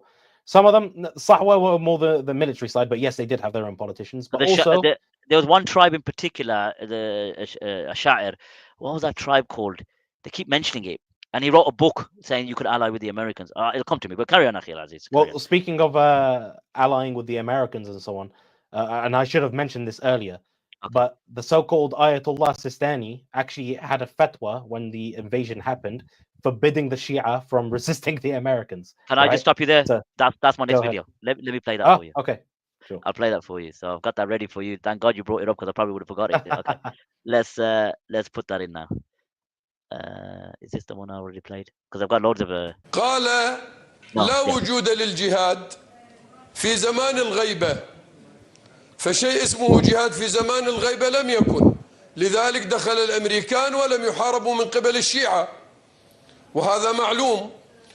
ولكن حينما ونحن خلال هذه الفترات الماضية مع ما جرى علينا من اعتداء وانتهاكات للحرمات، ناشدنا المرجعية عشرات المرات، ولكن حتى وصلنا إلى مرحلة أنا قلت فيها أنه لا ينبغي لأي جهة أن تناشد المرجعية في طلب أي شيء، لأن الذي لا وجود لدافع ذاتي عنده لا ينبغي أن نتوسل به. طلبنا منهم أن ينصحوا هذه الحكومة لكي تخفف من وطأتها عن أهل السنة والجماعة في مناطقهم. هذه الحكومة حكومة طائفية بامتياز. الميليشيات المدربة في إيران تقتل على الهوية ليل نهار. ما يجري في السجون يندى له جبين الإنسانية. والله يا أخوان هنالك اغتصاب للرجال والنساء على حد سواء. طيب لكن طلبتم والله من يا أخوان هنالك إعدامات. نعم هنالك إعدامات من غير جريرة، وقتل في السجون وإلقاء الجثث على قارعات الطرقات. كل ذلك لم يتحدث به السيستاني ولا غيره. ولكن حينما وصل الأمر إلى أن تصل الحكومة إلى هذا الحد، حينما ثار الناس بوجهها وهم يشهدون بأن هذه الحكومة حكومة فاسدة، حكومة سارقة لأموال الناس، لم تقدم شيئا، ثارت ثائرتهم. وكثير ممن اتصل بي من علماء الشيعة ومن شخصياتهم قالوا صدرت هذه الفتوى بسبب الضغوط الإيرانية. إذا كانت الفتاوى تصدر بضغوط إيرانية فأين قيمة الشرع وأين قيمة الدين الذي نتدين به لله عز وجل؟ Okay, lot to unpack there, right? Lot to unpack there. I think there's a lot to translate there, so you may as well. I know, I'm going to try my best because there's a lot to remember. And just to confirm, that tribe that I mentioned was the tribe of Alam. The tribe of Alam. You know, the Iraqi tribe of Alam. They had a scholar there, and he gave a fatwa saying that, you know, it's permissible to ta'awun ma'al American. I can't remember his name. I don't remember this. No, I'm gonna get a video for you, and it confirms it on there. Yahya Kubaisi. You know Yahya Kubaisi? Oh, yeah. He mentioned it, but I'll play that later. So to unpack the translation, there's a lot of clowns, unfortunately. Yeah, Yahya Kubaisi or these guys that give fatwa that you shouldn't resist and you should be watching. Yeah. I'll get the video. There are a lot of clients, 100%. Yeah, and you even got what's his name, Sheikh Harith, Al-Bari. His name. Allah yarhamu. So what he said there was that when the Americans entered, and again, correct me with the translation because there was so much to unpack there. When the Americans entered, they gave a fatwa that they said لا وجود الجهاد في زمان الغيبة, that there's no jihad in the time of the major occultation of the Mahdi. So when the Americans came, right, they didn't fight the Americans, and this was known, right? So this government was known for punishing Ahl Sunnah wal Jama'ah, and they were killing Ahl Sunnah wal Jama'ah, and they were raping the men and women in the prisons. And Sheikh or Mufti, what's he called, Rifa Rafa'i, mentioned that he implored the government to lessen the punishment that they're giving to us or punishing us with, but they didn't listen. And then on top of that, you mentioned something about the fatwa was under the pressure of the Iranian. That's right. The yeah. Iranian government pressured Yeah. them to basically they admitted to him, because he's speaking to the so-called scholarly class. He's Yeah. speaking to them, saying, you guys need to intervene. You guys need to rein your boys in. And they're like, Yeah. oh yeah, we'd like to, but due to pressures from the Iranians, that's why we're issuing these fatwa, Yes. which Yes. basically, facilitates your murder. Sorry, Yeah. like, Yeah. yeah. And this is the point. And anyone that doesn't have any grounding or understanding of the geopolitics and the reality that happened in Iraq, because you have to remember, Syria, it's way all started with Iraq. Syria is just a continuation of what happened in Iraq. So those who are so gullible to just, I hate to say, it's just tip of the tongue, isn't it? Oh yeah, yeah. What happened in Iraq? No. If anything, you learn lessons, you derive lessons from Iraq. What's happening in Syria is it happened in Iraq, and it's just carrying on. So do not ignore what happened in Iraq. And this is the type of, and this is not just any cowboy. And again, mind my French, Brother Talha, Mufti Rifi Rafai is a high scholarly class. He's the Grand Mufti of Iraq. So let's not ignore the fact that these massacres were happening at a huge level. You mentioned Amnesty International. The report, if you want to get into, its name is the name of the report is Militia Impunity. That's the actual name of the report. I've actually read it, and they show you the photos. And again, Iraq, Wallah al-Azim, if no one knows about the crimes in Iraq, go do your research and go back and read these reports. What do you reckon, Brother Talha? No, absolutely, absolutely, and like I've even said this, by the way, to some of my Syrian brothers, and they know I support their cause 100%. But I told them at the time, I actually visited Syria. I think it was around about 2006. Yeah, 2006, before the war. Okay. And I remember I was when they started to hear my Iraqi dialect, they would say, what is wrong with you guys? Why are you having all this infighting? In Syria, we don't have this issue, and it's just some ignorant people. It's just some ignorant people. But now that the Syrian revolution's been going on for like 13 years now, what you see in Syria has already happened in Iraq. Definitely. And more. That's right. Like what's happened in Iraq has been a more sustained process than anything that occurred in Syria. And one of the major defects of the Iraqi situation is that we were unable to attract the empathy of the wider Muslim ummah. Forget the world, but Muslims, just the Muslim ummah. Yeah. Just and it's bizarre. It's bizarre. It truly is. Like that's also maybe a failing on our part for not communicating our struggle as well as we ought to have done. But the Syrians have enjoyed, despite the fact and despite the efforts of the Iranian regime, the Assadists, the Tankis in the West, and so on, despite all of their obfuscation and their lies, the Syrians have to this day they enjoy a high degree of support, I would say, amongst the general from the Muslim world. Yeah.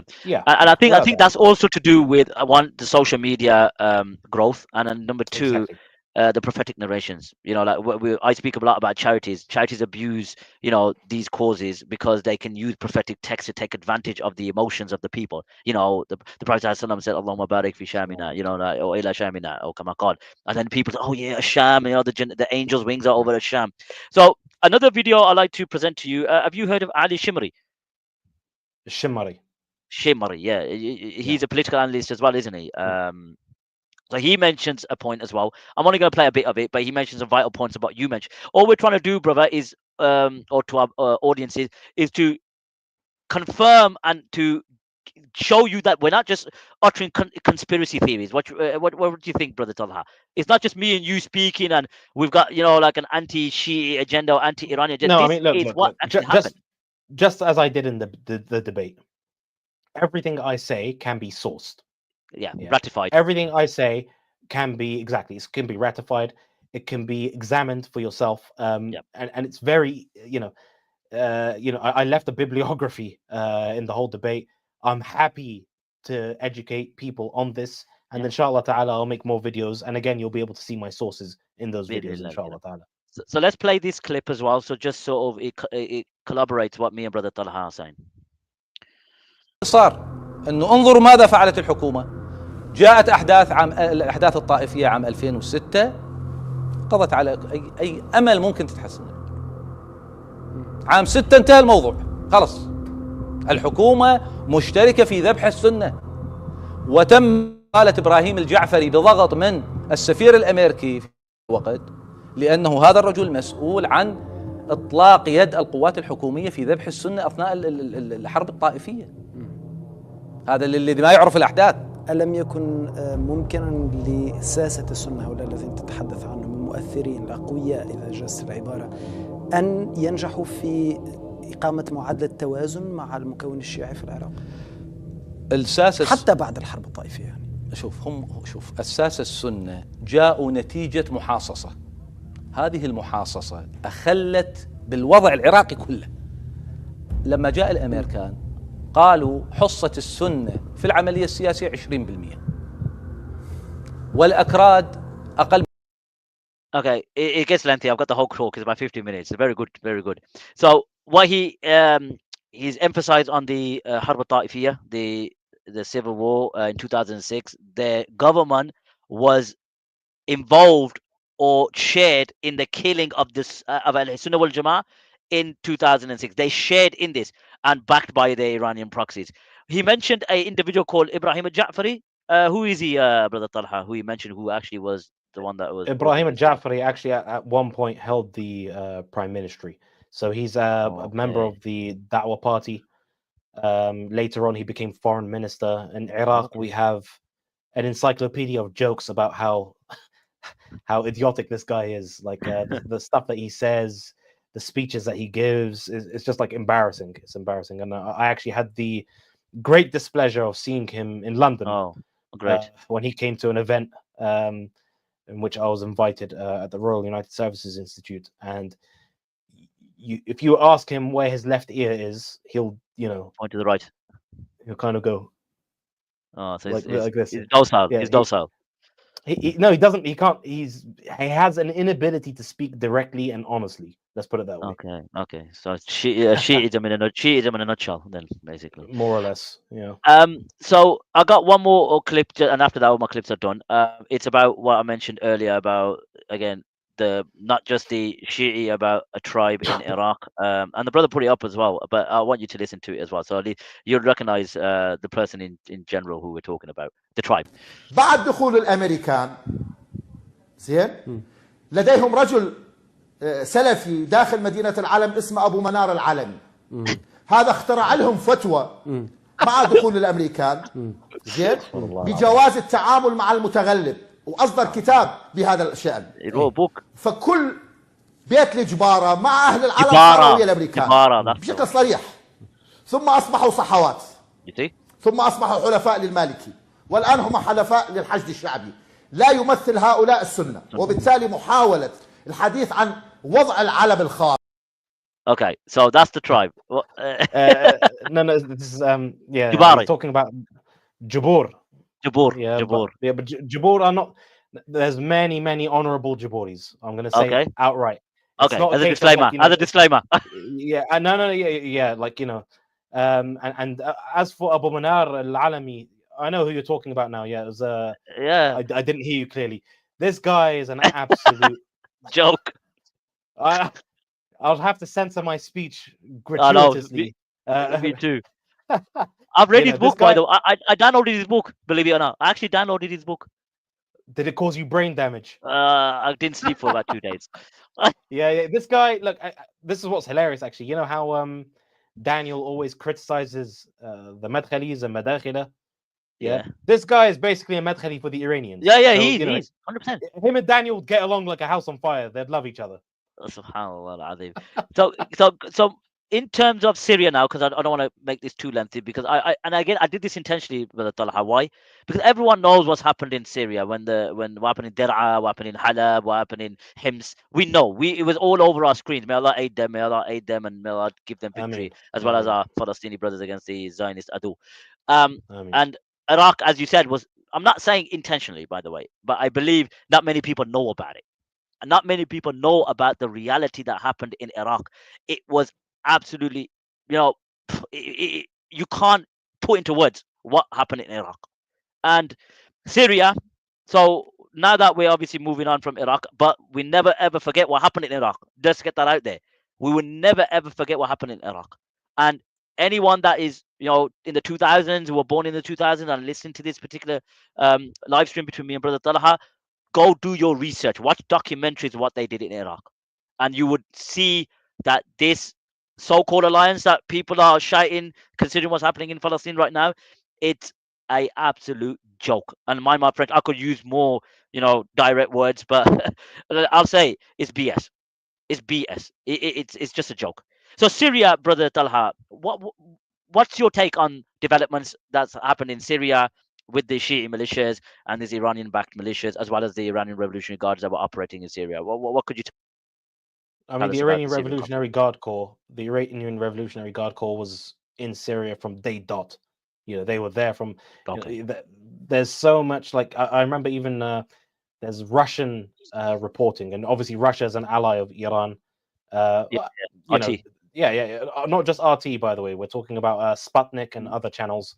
The Oh, I TASS, don't know about them. TASS service.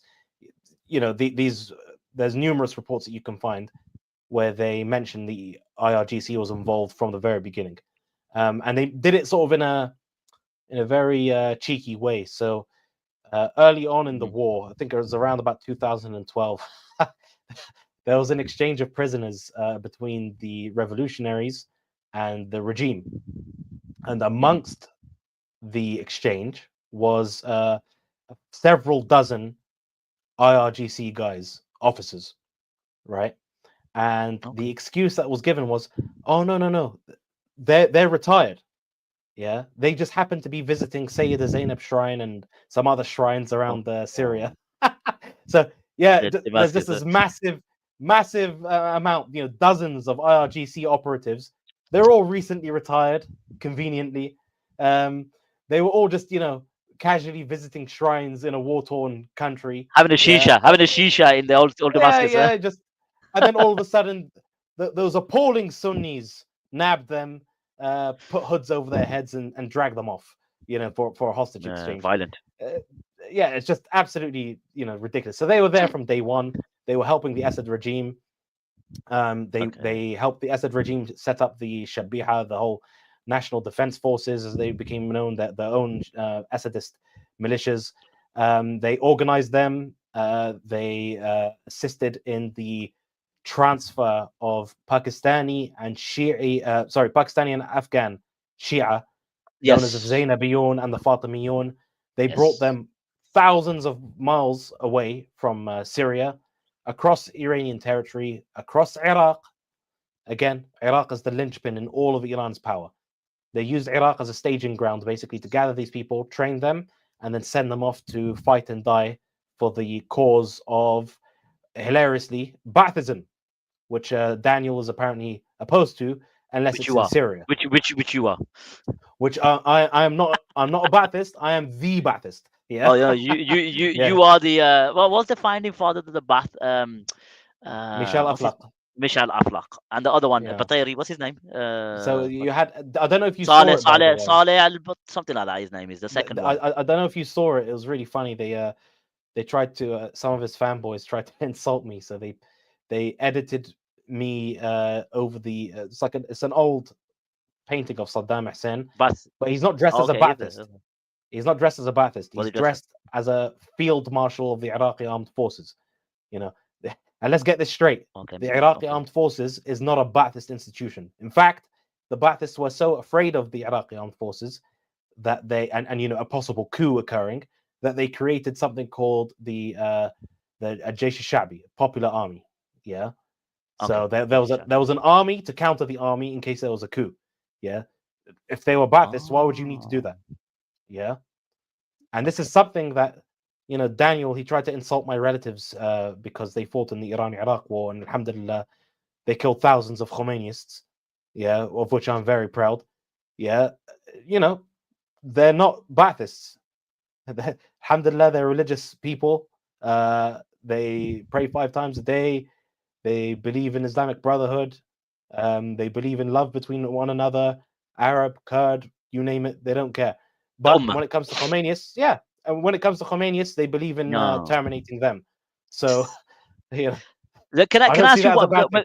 I'm just gonna ask one question because I think it'll be a bit unfair of me considering we're doing a post-debate analysis and we're gonna get to Syria. I don't know how much time we got, Sure, but we sure, ain't sure. got much.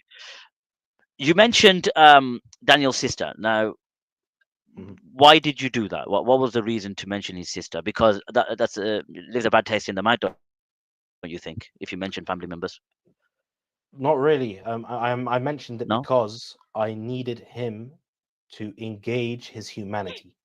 I mentioned what happened to his sister because, first of all, Daniel mentioned it. It's not a secret. It's on his website. Okay. You go search for, Oh. go search the Muslim skeptic, which is how I found out about it, by the way. And what happened to her was horrific. And in the debate, I made that crystal clear. What happened to her was horrific. And the guy who's responsible for her death and hiding her body and just making it disappear, I said to Daniel very clearly, he deserves the death sentence. Of course, But they gave him 5 years and he was out in 2 years, I think. Yeah. he's out. It's monstrous. He's out. Yeah, he's out and he's free. And he's, according to Daniel, according to the post on his website, he's back to his old tricks. So the injustice that Daniel felt, and I made dua for her. I made dua for her Yeah, body you to did. be You did. found. You did. I You made did. dua for his family to find closure and peace, because I myself have, gone Lost through relatives. horrific Lost things. relatives. Yeah. I've lost relatives. I've even had, my sister had a horrific ex-husband who abused her, and until the end of her life, she died under tragic circumstances. So I'm able to empathize with him. What I'm trying to do, and unfortunately, it seemed to have been futile. I wanted Daniel to empathize with others, just as you feel pain when your sister is put through horrific circumstances. Why is it that you cannot see how the father, the brother, the husband of some Syrian woman or Iraqi woman who's being raped in prisons to force confessions out of their male relatives, yeah? Why is it that you cannot empathize with them? Or you just give some kind of, I condemn what Iran does. I condemn. Okay. It's not good enough. It's not good enough. So I wanted him to engage his humanity, engage his heart. He calls them brothers and sisters in Islam. If they're truly your brothers and sisters in Islam, you would feel it here. You'd feel it like I do. Yeah. They don't have to be directly related to me by blood. Of course. Yeah. They don't have to be even from the same ethnic group. Mm-hmm. Whenever I hear about stuff like this in the across, Myanmar, in Burma, and what they did to the Rohingya Muslims, yeah, Right. You don't think I'm horrified by that? You don't think that if I had it in my power, I would make those who commit these crimes suffer grievously? I'll punish them in a way that they would be so terrified to do anything like that ever again. Yeah? But unfortunately, this is the qadr of Allah. I don't have the power to do this, but I still feel it in my heart. They're my brothers and sisters. I don't accept it for them. I don't accept it for myself. I don't accept it for them. So I wanted Daniel, who publicly wrote about what happened to his sister, to remind him of that pain and suffering that you felt. Imagine that pain and suffering, and then put yourself in the shoes of those who felt something like it and worse, because it wasn't just a case of a sibling who went and disappeared. They know for a fact what happened to some of these women in Syria, in Assad's prisons, in Iraq, in Maliki's prisons. Yeah, it's documented. They were raped to death sometimes. Yeah. Haider al-Abadi. Let's not forget him, the little midget. Haider al-Abadi was small fry compared to Maliki. Believe me. They're a continuation of the same thing. Yeah, Maliki was the worst of the bunch, because one good thing I would say about Maliki is that he honestly hates us. Yeah, he doesn't even pretend, and that's a good thing. That's a good thing. I'd rather have that an open adu. Exactly. That's what I say about Trump. I love it when Trump's in office. Yeah, not because I think he's a great guy, although sometimes he does great things with bad intention, maybe, but it happens to be of benefit to the Muslim Ummah in terms of killing Qasim Soleimani. Yeah, something else Daniel raised. Alhamdulillah. Alhamdulillah. Yeah, I Beautiful. said Alhamdulillah. I was Alhamdulillah. extreme. I To was this day, I'm so happy. happy. You know, whenever I see that photo with that ring, brings me joy. Oh, Brings same, me joy. same. It's, Brings me it's, so it's much joy. glorious. Same thing Even when it happened even to when it happened to Nasrallah, I was Hassan I was Nasrallah. in the Exactly, mood. I was about to say the same thing. Alhamdulillah. Me too. Alhamdulillah. It's But not. why shy away? Why shy away from that? Why shy away This from it? is What the Hezbollah has done in crucial Syria? thing. Let's get to Syria now. What Hezbollah done in Syria? Yeah. Alhamdulillah. Yeah. Alhamdulillah. Of course, they deserve what happens to them. It doesn't mean that all of a sudden you're an Israeli We support fanboy. Zionists. Of course not. No, of course not. What it means is, if evil clashes with evil, I say have at it. Yeah, by all means, go Destroy at each it. other. Go at it. Destroy each other. Don't destroy us. Destroy each other. Yeah, Destroy each other. that's all I want from them. So going back to Syria now, because I know your time. Obviously, we had a bit of a delay due to the 12th Imam, interfering with our live stream. Iranians' involvement in Syria, as you mentioned, they were there before, and post 2014 when Daesh came from Iraq, and there was the international coalition got involved. Iran was colluding with the international coalition, right? Absolutely, not just in Syria, by the way, in Iraq as well. Yeah, exactly. Because this was all happening simultaneously. So, there was a really funny excerpt from. He's a famous Arab media personality called Faisal Al-Qasim. Yeah, Al Jazeera one. He works for Al Jazeera. That's right. Yeah, Syrian guy. Yeah. He had one of these Iraqi sycophants on his program, and he asked him a very difficult question. He said to him, "Hang on a second." He said, "I just need to get this straight in my head. You call America the Great Satan, right?" He's like, "Yeah." And he's like, "Okay, then this operation that you've launched against ISIS, you've called it the operation of the Great Prophet, Rasul al-A'zam, yeah." Rasul al-Azam, yeah. Okay. Yeah. So he goes, "I need to understand this. How does Rasul al-A'zam take air support from al-Shaytan al-Akbar, the Great Satan?" Beautiful. Yeah. Beautiful. It sounds better in Arabic. Yeah. It sounds better And in in Arabic, yeah, he goes, "Shu hal-khalta al-ajiba." Yeah. Aywa. What is this Look strange at this mixture? issue. Yeah. It's bizarre. And it's true. Because It's true. again, they needed the US air support against not just ISIS, by the way. When it first kicked off, it wasn't just ISIS. And they always use this. They always use this to demonize the wider resistance against Iranian occupation. Yeah, whether it's in Iraq or Syria. The second, all of the Syrian factions are now, even the White Helmets, which are a humanitarian organization. The one that in Syria. rescue people. Exactly. They're a civil defense group. They're unarmed. They're called the White Helmets because they wear these white safety helmets. When Assad used to bomb areas and still does, they would be the first in there to try to shift the rubble away and save as many lives as they possibly could. Yes. That's right. Even they are targeted as combatants because they accuse them of being Al-Qaeda. Oh man. Yeah. So it's the easiest thing in the world, and Daniel engaged in this. And the funny thing is, I watch a lot of Iraqi TV. Funny enough, you'll be surprised. I do a lot. I watch the Iraqi debates, and I remember like they were speaking about jihad and nikah, and it was just that came from the Iranian sort of propaganda, wasn't it? Jihad and nikah, and they take the slave girls and they do this and they do that. But Iraq, which is ironic.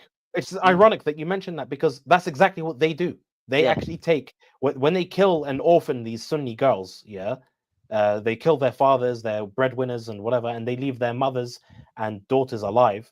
They press them into prostitution, and they call it mut'a marriage. Yeah, mut'a. Yeah, they're mut'a marriage. And you go to anywhere, like for example in Najaf and in Karbala, and even in Iran, in Qom, for example, you go to these seminaries. Mashhad, and you've got these guys. Yeah. You've got these guys hanging around these seminaries. And they're wearing the turban, they're wearing the robes and whatever else. Look the part. They look the part. Well, I tell you what they are. They're pimps. We call people like that, a gawad in Iraq, in Arabic. Yeah, a pimp. They're low life because what they do is they traffic these girls. They force them into sexual contracts of marriage. They're not marriage. We know it's not marriage. It's totally illegitimate. Prostitution. It's prostitution, and in this case, we're talking about 9-year-old girls, and the BBC did a documentary on this. Yeah, and they went undercover and they spoke to. And I remember that. Yes. remember that. It's called Undercover with the Clerics. They went undercover with Yes, these yes, clerics, yes.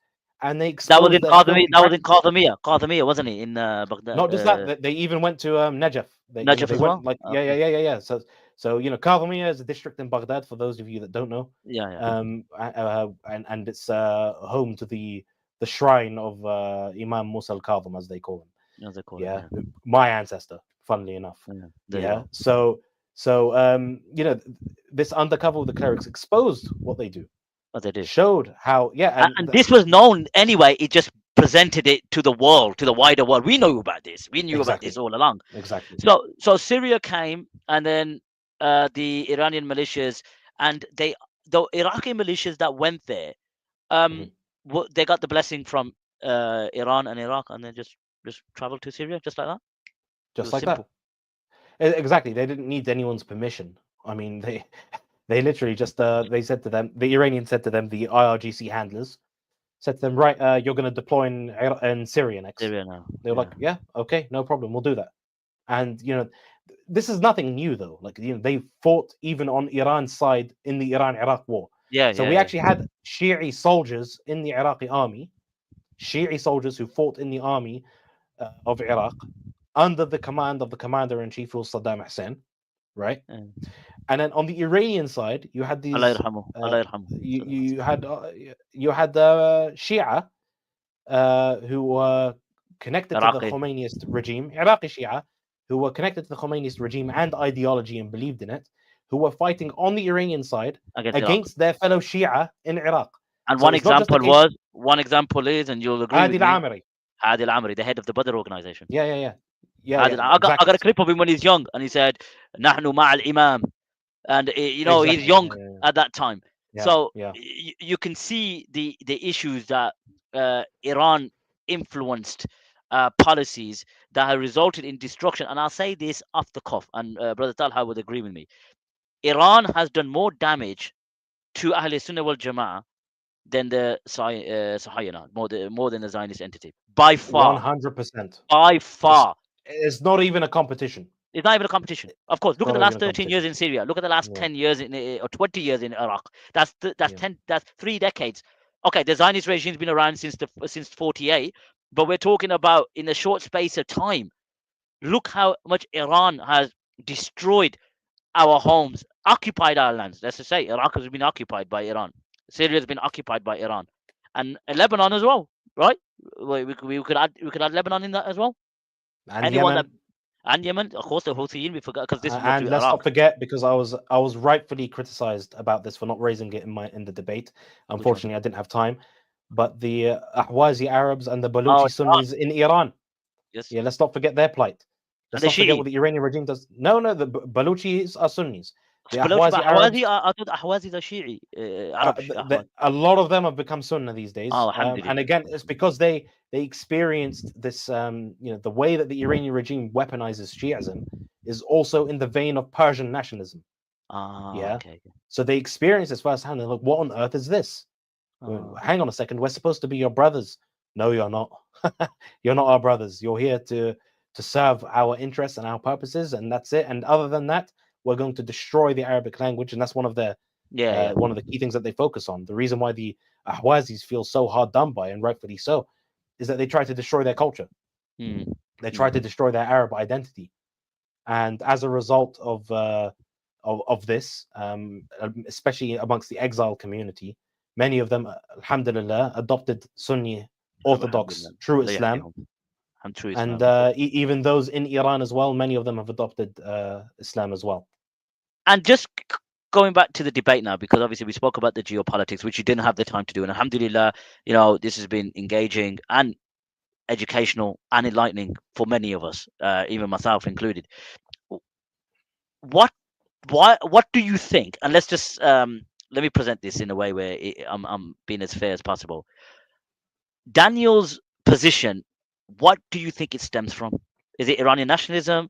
Is it because he does believe that Iran is engaging against the Zionist enemy, and us holding hands with them will hopefully, put us in a better position of strength against the Zionist regime?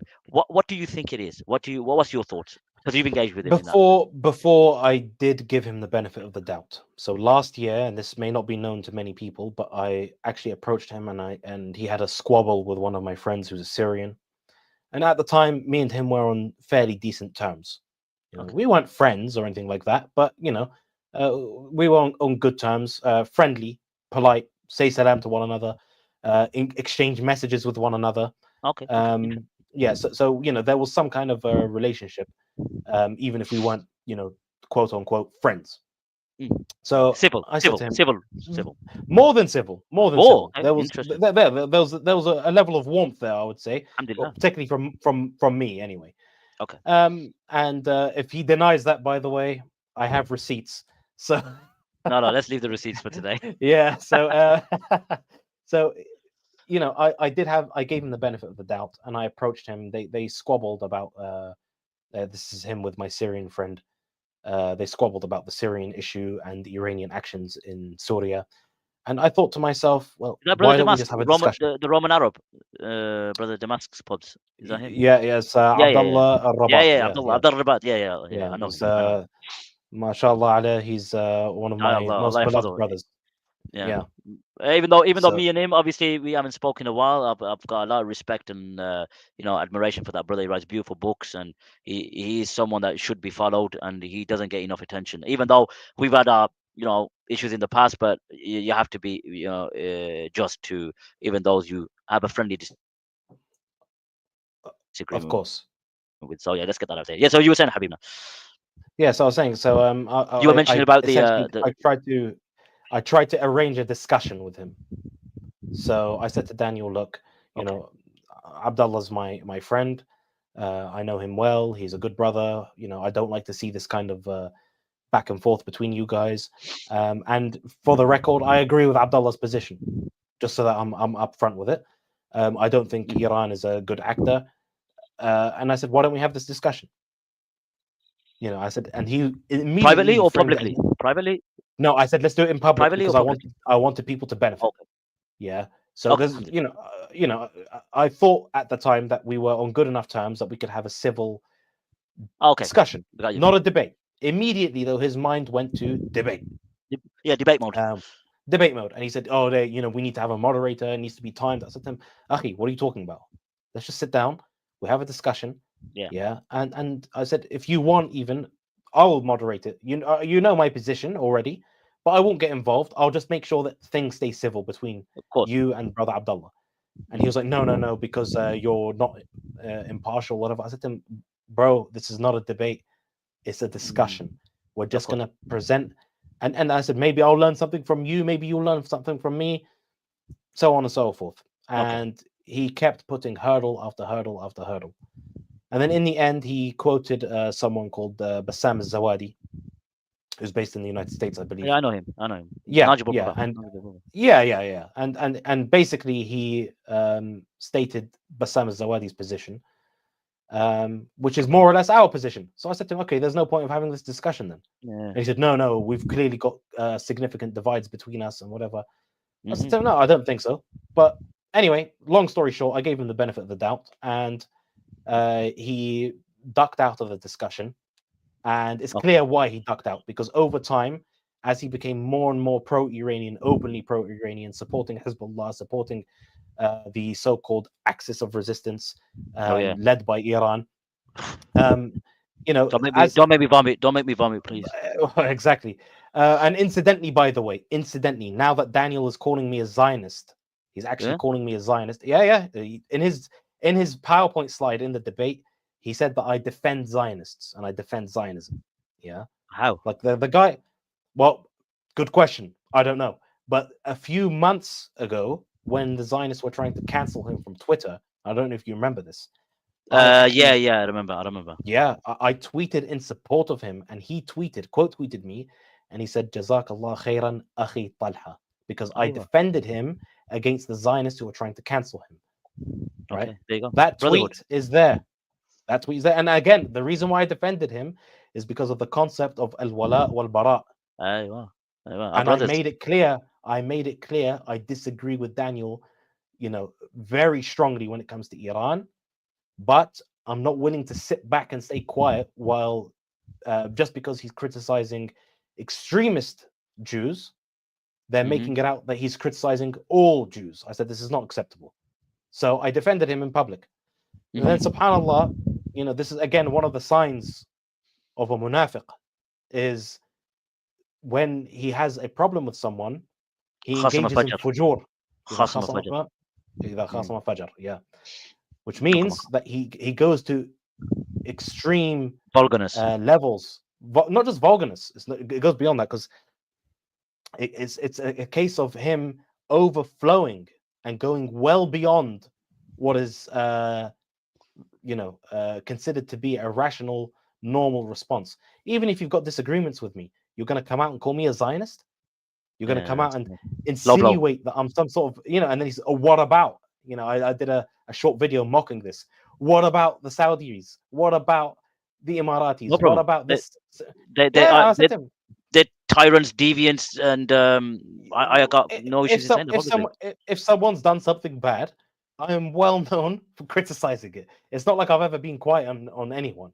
So let me press you then. What's your position on these rulers then? Because I know people might think you're an Arab nationalist. So let's clear the air.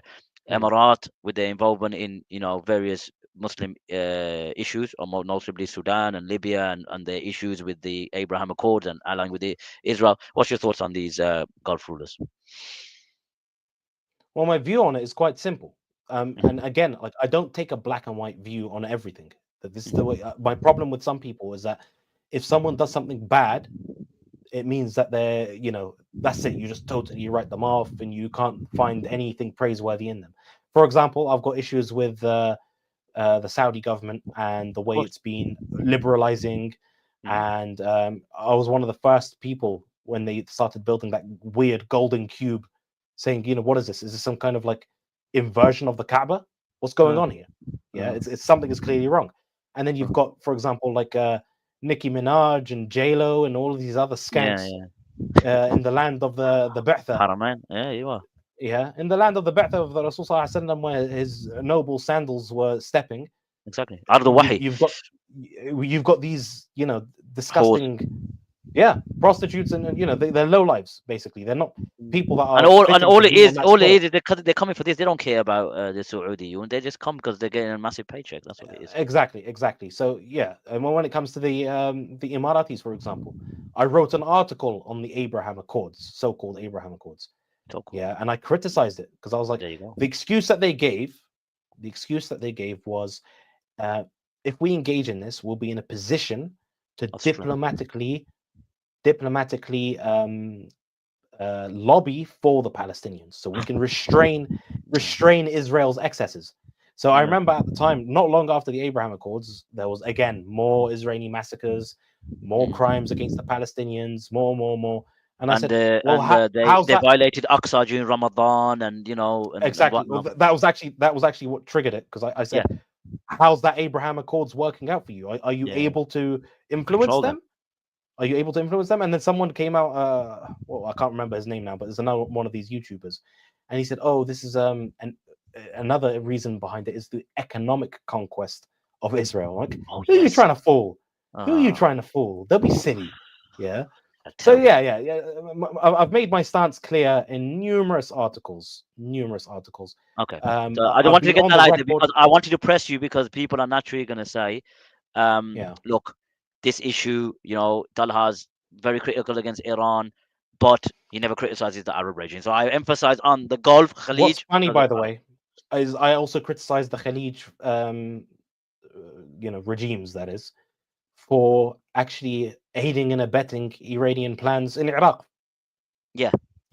Like, people are they're not too familiar with this, but the Saudi government, for example, gave millions of dollars to Muqtada Sadr, thinking that they could basically influence him. They sent him 4x4s as well in Najaf Airport. They gave him so much stuff, and then a few months after that, he went to Iran for the it was the anniversary of the revolution, and you could see him sat at the feet of Khamenei, and I was like, you really thought that you could peel him away from Iranian influence?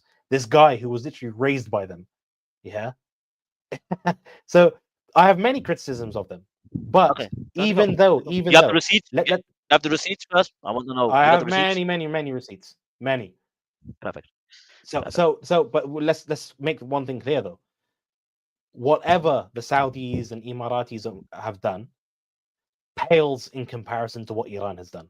Let's be very unequivocal about that, because you don't see, for example, there's no Saudi occupation force somewhere in some other Muslim country and setting up checkpoints and murdering them based on their identity. Where's that occurred? Yeah, again, it's not saying that they're innocent, and I encourage your viewers to stop looking at the world in black and white terms. It's not a case of someone's pure good or pure evil. The world doesn't work that way. I'm sorry to break it to some people, but we have to be grown-ups in a grown-up world. Yeah, and that means understanding that there's a spectrum of bad, there's a spectrum of good. Yeah, you could be somewhere in between. Even on an individual level, people make mistakes and whatever. People are just wantonly evil. Some people are, you have the awliya of Allah, for example, who are on this end of the good scale. Yeah, nothing is black and white though. And when you're looking at politics, it's even murkier. It's even more. Yeah, 100%. It's very murky. Yeah. So whatever Saudi has done pales in comparison to what Iran has done. Yeah, in Yemen. There's no two ways about it. The starvation that happened in Yemen, the malnutrition, the deaths of illness and disease, this stuff is horrific and could have been easily avoided. But the Saudis decided to press on. By the way, I wasn't against a military intervention against the Houthis. That's not what I'm critical of. I'm critical of the way they intervened, because it led to so much unnecessary death and suffering. It didn't need to be that way at all. But they chose that path, and they were stubborn on that path. And in the end, they had to, in my view, withdraw in a humiliating fashion. Okay. So just moving on, and I just want to make one more point before I let you go. It's been lengthy, longer than originally planned, Brother Talha, so we'll bring it to a close.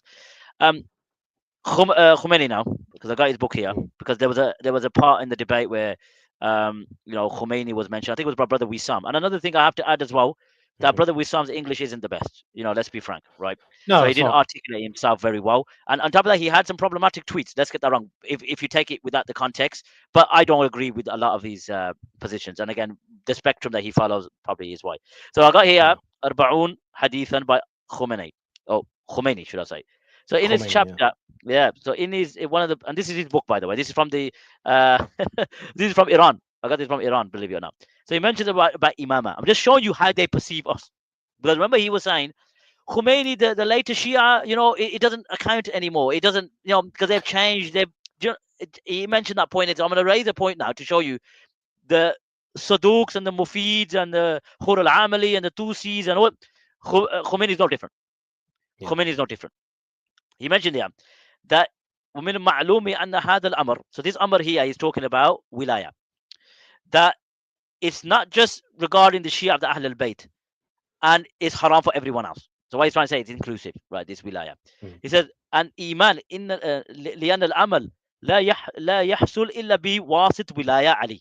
So this wasit, you gotta have this intermediary of Ali, and his awsiya من المعصومين الطاهرين بل لا يقبل الإيمان بالله ورسوله من دون الولاية. Look at that. Do you want to translate? You want to translate that? لا يقبل. You're cutting up, bro. Oh, can you hear me now? Yeah, now I can hear you. Yeah. بل لا يقبل الإيمان بالله ورسوله من دون الولاية. So you basically, your iman, your faith in Allah and His Prophet ﷺ, is not accepted without you having faith in the wilaya. Yeah, it's kufr. This is Khomeini's book. So, Brother Daniel, when you say the later Shia, it doesn't apply, please. I've got his book right here, Khomeini's book. What more do you want from me? What more? His quote. This is Shiism. This is the Shiism of the previous scholars. So to change that and to defend them, it's very poor. It's very poor. Honestly, I expected better from Brother Daniel, but ultimately I'll conclude now bi'idhnillah al-kareem. Brother Daniel, Talha, may Allah reward you for your work. It was insightful. And I know brothers have been tuning in. We've had almost 100 people watching. Because look, ultimately, it's about educating yourself and not being fooled by sheer rhetoric and emotive arguments. And the Shia alliance, or the so-called axis of resistance, is just a facade. I'm sorry, it's a facade. And not to say I agree with Brother Talha in everything. Don't get me wrong. It's human nature. But we agree. Watch yourself. Watch yourself. Sorry. I'm joking, brother. But we agree on the fundamentals. We agree. Geopolitics is murky, like Brother Talha has said. It's messy. No one really knows exactly what's going on unless you're in government, unless you're involved, directly or intimately.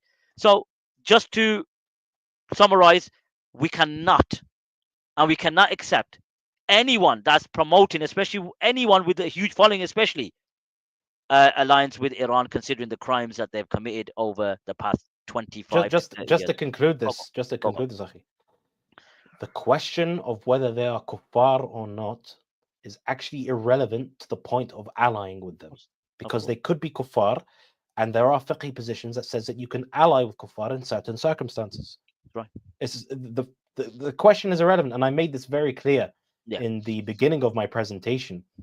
And I quoted the Al-Qudduri and I quoted the Maliki position from Al-Qayrawani, the so-called Little Malik. Qudduri, Hanafi.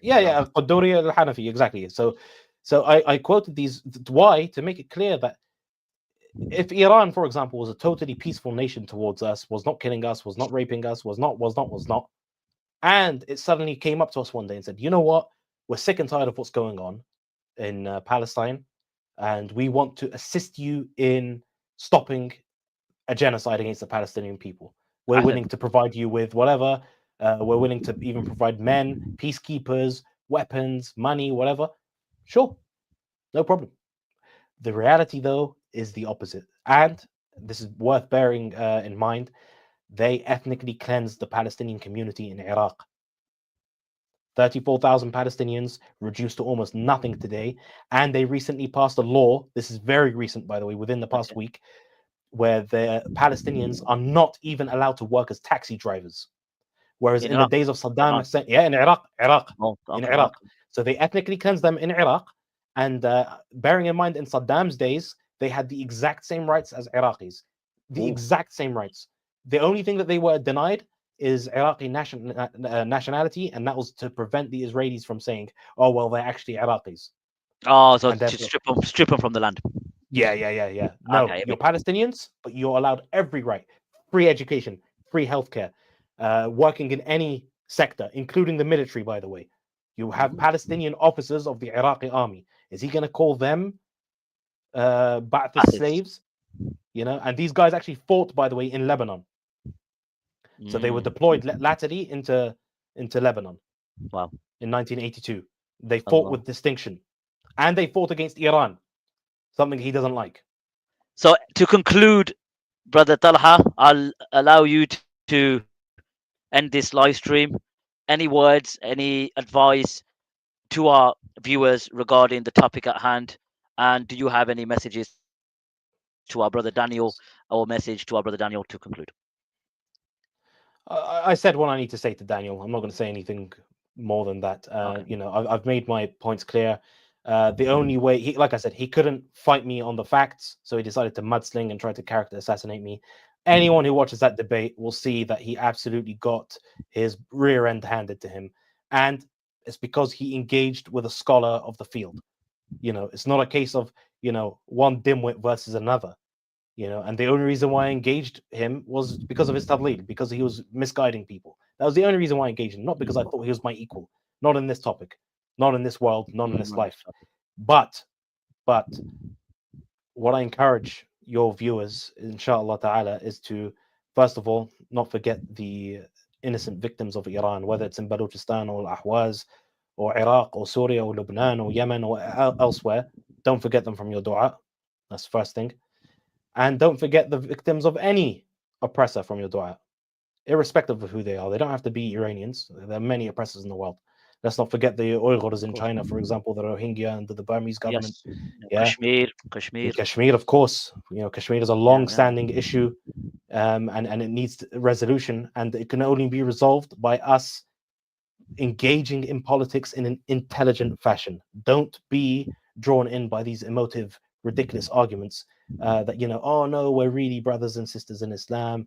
Why don't we just shake hands and carry? No, we can't do that with people that are currently killing us, currently murdering us, currently waging war against us, and trying to engage in sectarian cleansing campaigns. And indeed, in Damascus today, you will find communities of Hazara Afghan Shia and Pakistani Shia in areas and neighborhoods that were once inhabited by Syrian Sunni Arabs. SubhanAllah. You tell me, are they allies? Yeah, Not in my book. Not in my book either. So may Allah subhanahu wa ta'ala, accept our efforts. May Allah subhanahu wa ta'ala make our keep our intentions clean and sincere. Ameen. And may Allah guide us, and may Allah aid the resistance, whatever they are, in order to stop oppression and to raise the plight of the ummah, and to obviously manifest the deen of Islam. Allahumma ameen. So, Brother Talha, once again, Allah yubarik feek. I'll end this stream. And anyone that hasn't, please subscribe to the War Journal, which is Dr. Talha's YouTube channel, and subscribe and to follow him on Twitter. You're not on Instagram, are you? I actually am. Are you? I tried to tag you, but I couldn't find you. So it's at the.war.journal. There you go. There you go. Heard it from Brother Talha himself, and then also myself, Bro Hajji. If you haven't obviously followed me, you could just check out my YouTube channel. It's quite academic. You won't find reaction videos. Brother Talha would agree. It's not. You won't find the P Diddy controversy or anything else similar to that. It will be more academic. I don't talk about geopolitics especially if I have experts, and I'll obviously listen attentively. So take care of yourselves, and inshallah, share this particular stream with all your followers, and I hope you benefited. And bi'idhnillah al-kareem, we hope to see you soon on this channel, and also on the War channel as well, the War Journal, should I say. So take care. Wa sallallahu ala nabiyyina Muhammad.